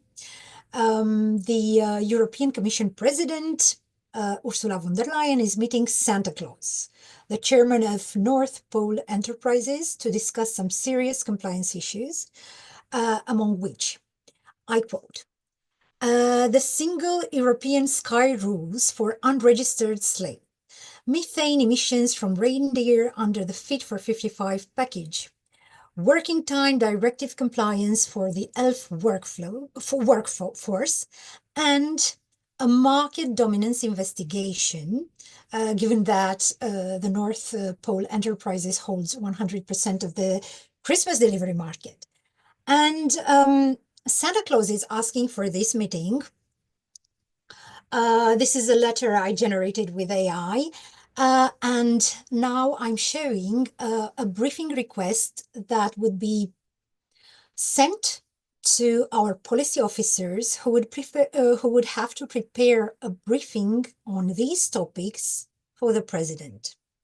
So when a senior official prepares for such a meeting with any stakeholders, any interlocutor, delegation, policy officers will write them a briefing to prepare them to engage confidently with the interlocutor on the topics on the agenda. And these briefings are time-consuming to write. The person who writes them has to read through a lot of background material. It can be policy papers, recent speeches made by the president in this case, reports, position papers. They need to do some research on the interlocutor to give the president some idea with whom they would be talking to. And e-briefing helps with this drafting stage, putting everything together in a structured manner, extracting all the relevant information to prepare the briefing recipient for the particular meeting. So the user can upload up to 10 input files. They can be anything. I chose something about the competition policy, the Fit for 55 package, and a few other documents, the Single European Sky Rules, to give enough context to the LLM to be able to provide a good briefing to start from, because policy officers would use this generated briefing as a first draft. Okay, so as not to start from a blank page. Now I will quickly show you, just for fun, the parts of the sections generated. This is what the output looks like. We always have a disclaimer at the top that it should be reviewed for accuracy and completeness. So the briefing starts with a scene setter. Okay, the requested topics, the topics on the agenda are listed, and the scene setter gives the context of the meeting. Who is meeting who, when and where, and why. In the next section, it's longer than what you see on the page. In the next section, we have the objectives for the briefing recipient and for the commission from that meeting, and the objectives for the other side, what the other side wants to achieve. Then we have a section dedicated to the key political messages that the Commission wants to convey. We also have a section on question and answers. Sorry, I think it's okay. Where we try to anticipate, the policy officers, try to anticipate tricky questions or technical ones that may arise during the meeting. Then we have a background section where we give factual information and sound bites, which are the lighter sections. Okay, I'll quote one: climate targets matter for everyone, even Santa's reindeer, and tweets. There is a bit of an overlap between my presentation and Daniela's, but I hope you don't mind, because I will try to give you a bit of insight into what kind of work I had to do to be able to generate each of these sections. The briefing ends with a speech, and this was the most challenging section for me to work on. You can see it looks natural, engaging, yet professional. The AI is being diplomatic about Santa Claus, using the right kind of tone that the president would use. But getting eBriefing, the AI model, to write, give or take, a long speech of 1,000 words.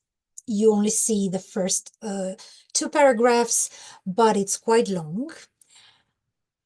Getting the AI model to do that and to make it sound natural was one of the hardest challenges I worked on, and I will again go into details on that. I would like to give you now a snapshot. I can't, okay. Of the, of the prompts behind the eBriefing service. So there's quite a few of them. And it's not only one. Each section is generated by its own dedicated prompt with its own rules and its own examples. And what you can see here is the full chain behind eBriefing. There are 9 of them, and they work in sequence, each one building on the previous one and handling a different stage in the task execution. So it's a system of prompts, and that sequencing, breaking the task of writing a briefing into separate steps and stages, each one fitting into the next, is another big part of my work, and it's called workflow design, and it's separate from prompt writing. The third part, the prompt engineering itself, writing the actual instructions, is the one that I would like to focus on now. And I will do that by sharing with you the 1,000 word speech story. As I said, my tool needed to generate a speech, which was approximately 1,000 words long. My first attempts, when I started working on the prompts, so the first versions, looked like this. The specific instruction about the length looked like this. I tried everything to hit that 1,000 words target. Okay, I tried word counts, paragraph counts, token counts, speaking duration, and they all failed. And I looked closer at what I was asking, and I noticed that I had this instruction, but also this one. And looking at them in relation, I realized that I was asking the AI to be concise, meaning to compress, and write 1,000 words at the same time, so expand at the same time. And the AI, faced with this contradiction, chose concise. The moment I replaced concise with short, with short sentences, the output doubled. So it jumped over 600 words. But to systematically get to 950, 1,000 words, I needed to work on more than just removing this contradiction. I used another approach. I started specifying the structure that I wanted for the speech. So how I gave the AI model instructions on how to fill in those words that I was requested at sentence level, at paragraph level, at document level. So now the AI model knew what to do at every level of the speech. It knew then how to open, how to structure the body, how to conclude. So every section had well described job. This is what my prompt currently looks like, the ones that I shared the last two slides. And it was not, I didn't get it in 3 goes, in 5 goes. This was the result of 87 versions. I hope this doesn't, oh, sorry, this doesn't sound very discouraging. I'll stop sharing to see, well, myself better, actually, because I can't see in the room. But what I wanted to say and to point out was what this taught me, okay? Spotting, and I hope this is relevant for you. So spotting that kind of ambiguity is what my translation and terminology training gave me. Anyone who ever sat with a sentence and thought, you know, a sentence in a source text to translate and thought, this sentence could mean 2 things. Anyone who's done that knows what I'm thinking, or what I'm talking about and what I'm thinking of.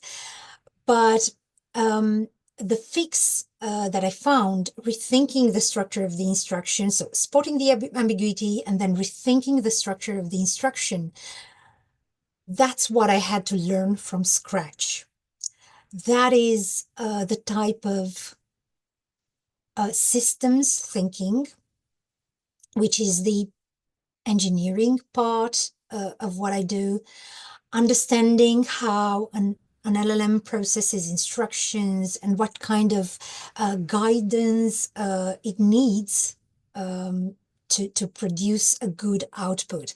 I didn't have that when I started, but I managed to build it through a lot of trial and error. The job that I do now didn't exist a few years back. And what I want to talk to you about is what skills I find were directly transferable from translation and what I had to learn from scratch.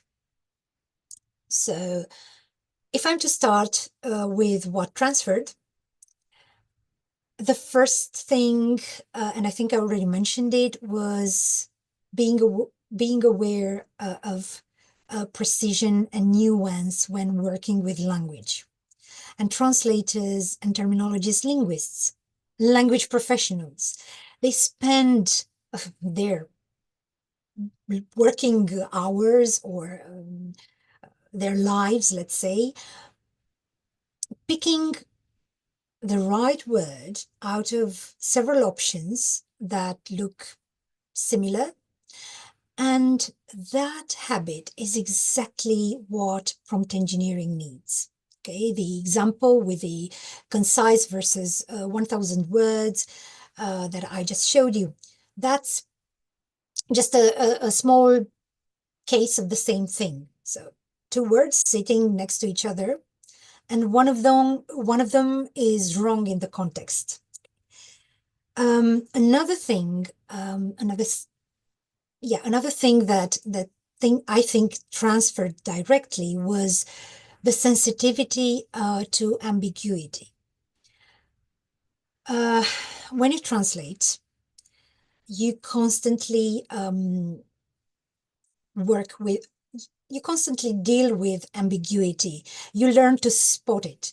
You learn to ask yourself, what did the author of the text think of when they wrote that particular sentence? And when there's no one to ask, you need to make a careful judgment. When drafting prompts, this becomes thinking about what could this specific instruction in my prompt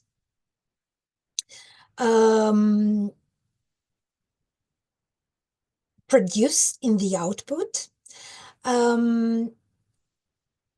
How could it be misread so that the output, because I want to get the output right, so I need to think, how could this instruction be misread and then be badly reflected in the output? And in a way, it's the same skill. And again, the feel for tone and register, this is something that translators and linguists have. They can tell the difference, obviously, between formal and informal and neutral and emotional, technical and plain language. And AI models care about these distinctions too. A prompt that asks for an engaging speech produces something different from a prompt where I ask the LLM to produce a professional speech. They can be also combined, but knowing the difference and knowing how to ask for each of them, this is linguistic work. And the last one that I thought of is, and I think this is the one I, in a way, underestimated when I started working as a prompt engineer, is the discipline of revising. As a translator, we don't just write a sentence and move on. Okay, we write it, we look at it, sometimes we change it, we look at it again. And that habit is exactly what prompt engineering is, because prompts always fail before they can work. And this means that you write, you test, it fails. You watch it fail, the output is not good. You understand, you look at the output, you understand why and what in your prompt was causing that. You rewrite that bit in your prompt and you test again. It's a lot of trial and error. So, as I said, the version of the speech prompt that I showed you is version 87. So if revising bothers someone, then prompt engineering would be hard for them. But if they find it satisfying, it will be, the work will feel right. Okay. Now, what did I have to learn from scratch? Well, the first thing that I'd mention was to understand deeply and clearly how large language models actually work, how they process instructions, and I think I've mentioned it.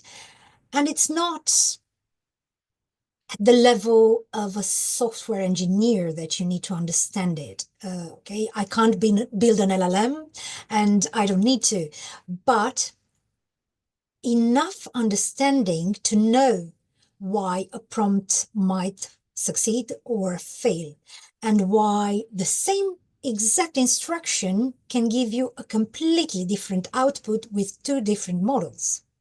And that kind of understanding only comes with practice. Then the systems thinking that I mentioned again, thinking of tasks as sequences of steps where each step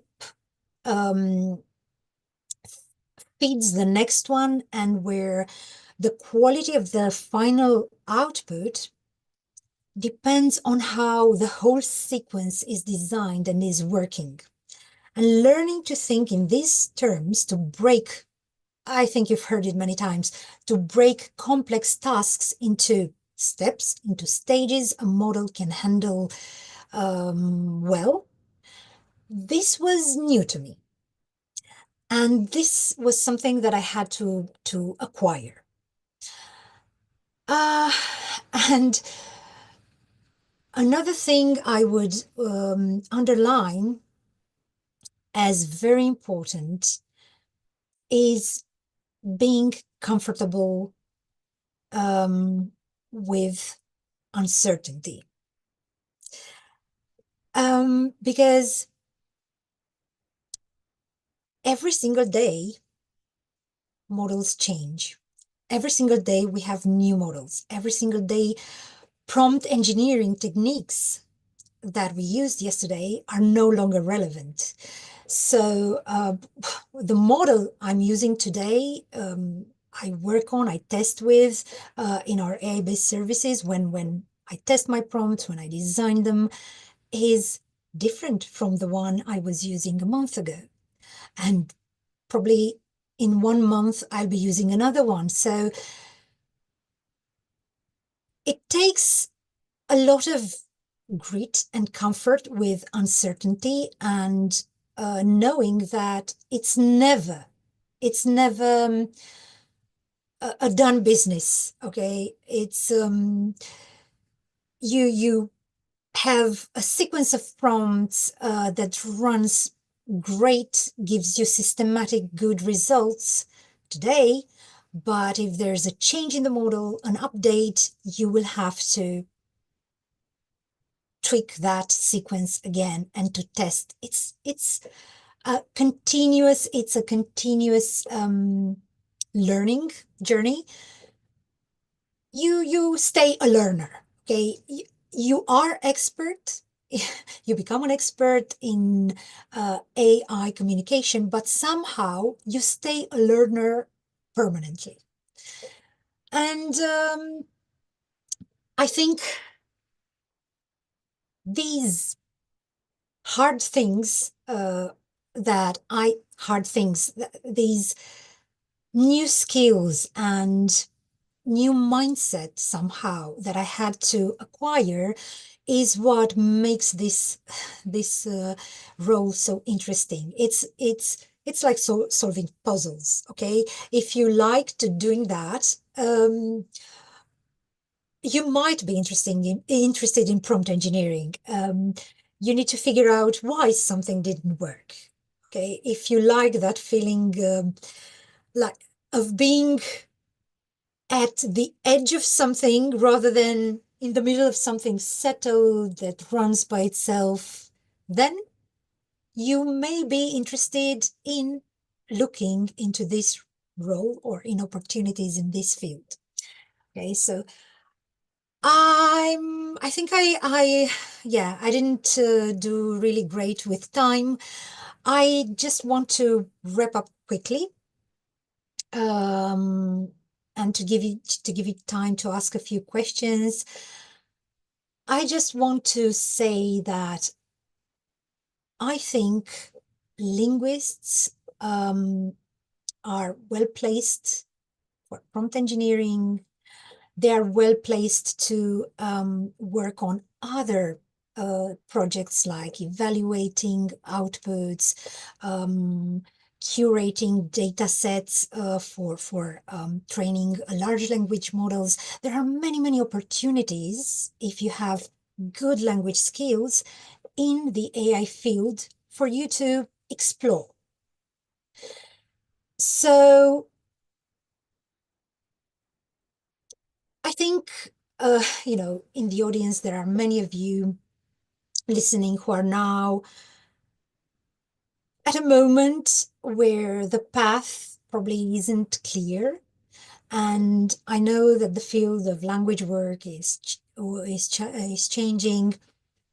There's a lot of talk about AI. I think AI is part of every conversation about translation, communication, and it's obvious and natural to wonder what your place in it will be.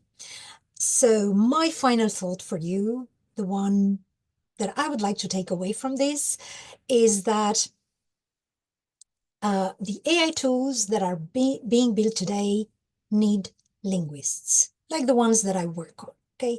They need linguists because the work itself is fundamentally linguistic. We have a saying, they don't call them large language models for nothing, okay? So my invitation to you is simple. Just have in mind that your profession and your skills are really finding shape nowadays. There are jobs, there will be actually jobs in 5 years, which we can't even imagine, probably. And many of you might be doing those jobs. So my last invitation to you is to keep an open mind and explore more what you can do more with the language skills that you acquire or have acquired. I'm sorry I took longer than I wanted to. Maybe we still have time for a few questions. I think we were supposed to finish at past, but yeah. Thank you. It's okay. Thank you, Maddalena. Thank you for your presentation, for all your thoughts that you shared with us. And now if you have questions, yes, but you have to come here, please. I can hear you very Faintly. softly, so if you could speak up, that would be great. Hello, Maddalena. Nice to meet you, first of all. I am former language student, and I also studied informatics, and I am specializing in natural language processing. And you answered a lot of my questions, so thank you very much. Because one of my question was, well, I thought that, you know, linguists will be very much needed as AI develops, and I was right. But I would like to ask you, because I saw this with myself and with my colleagues too. There's a lot of fear in a way from, you know, coming from a language background to jump into these technical fields or into software, not really software, but technical. You know, how did you manage to get over your fears, or how did you manage to find the courage to actually take the leap? I was genuinely curious about technology all my career, okay? In digitranslation, and I guess you too, we are using CAT tools. I was testing terminology checkers. I was part of the machine translation work group, trying to identify the most common errors or even the most subtle errors in machine translation and finding remedies for that. I've always been interested in technology. So it was not, okay, when you think of AI prompt engineer, you think you need a lot of technical skills. But honestly, you just need curiosity, an open mind, and to put in some time and start learning and testing. You have all these chatbots available. There are multiple courses online. The bulk of my understanding came from practice. And then I built on that, going back to resources online, YouTube videos, X posts, you know, posts on X, the former Twitter, where prompt engineers share their challenges. You have courses on Coursera and my favorite, O'Reilly, which can give you foundations in prompt engineering and an understanding of how LLMs work, I don't think it's a huge leap. But it takes time and patience and a lot of practice. But I think this is a very exciting opportunity to explore. I mean, I'm really passionate about what I do. And if you have the slightest curiosity, I would encourage you to do it, to explore this field. You can start by testing or trying to put up some prompts you would use for repetitive tasks in something that you do, whether it's some student assignments, or I don't know, it can be anything, maybe helping you with research for terminology. It can be anything. You can do that. The freely available chatbots that we have access to are very good for you to start exploring. So it's possible. So it's something that's possible. It's an Absolutely, I'm the living proof of that. Yes. And if I may now, because an idea occurred to me, I don't know if Daniela mentioned it, in our sector, we welcome trainees. So Blue Book trainees can also end up in our sector, working alongside us and exploring AI. So if any of you, you, for example, or any other of the participants in the room would be interested in that, they could just look into the Blue Book traineeship opportunities, and yeah, why not join our team for a few months and see how we work. Thank you so much. I was thinking about that. And thank you again for answering so many of my questions. That was all from me. You're welcome. I'm happy. Thank you once again, Madalina, and thank you, you all for participating in these two first session of today. And now we are going to take the lunch, and we are going to have a break until our third session, a social emotional workshop. Thank you. Thank you too, and enjoy lunch.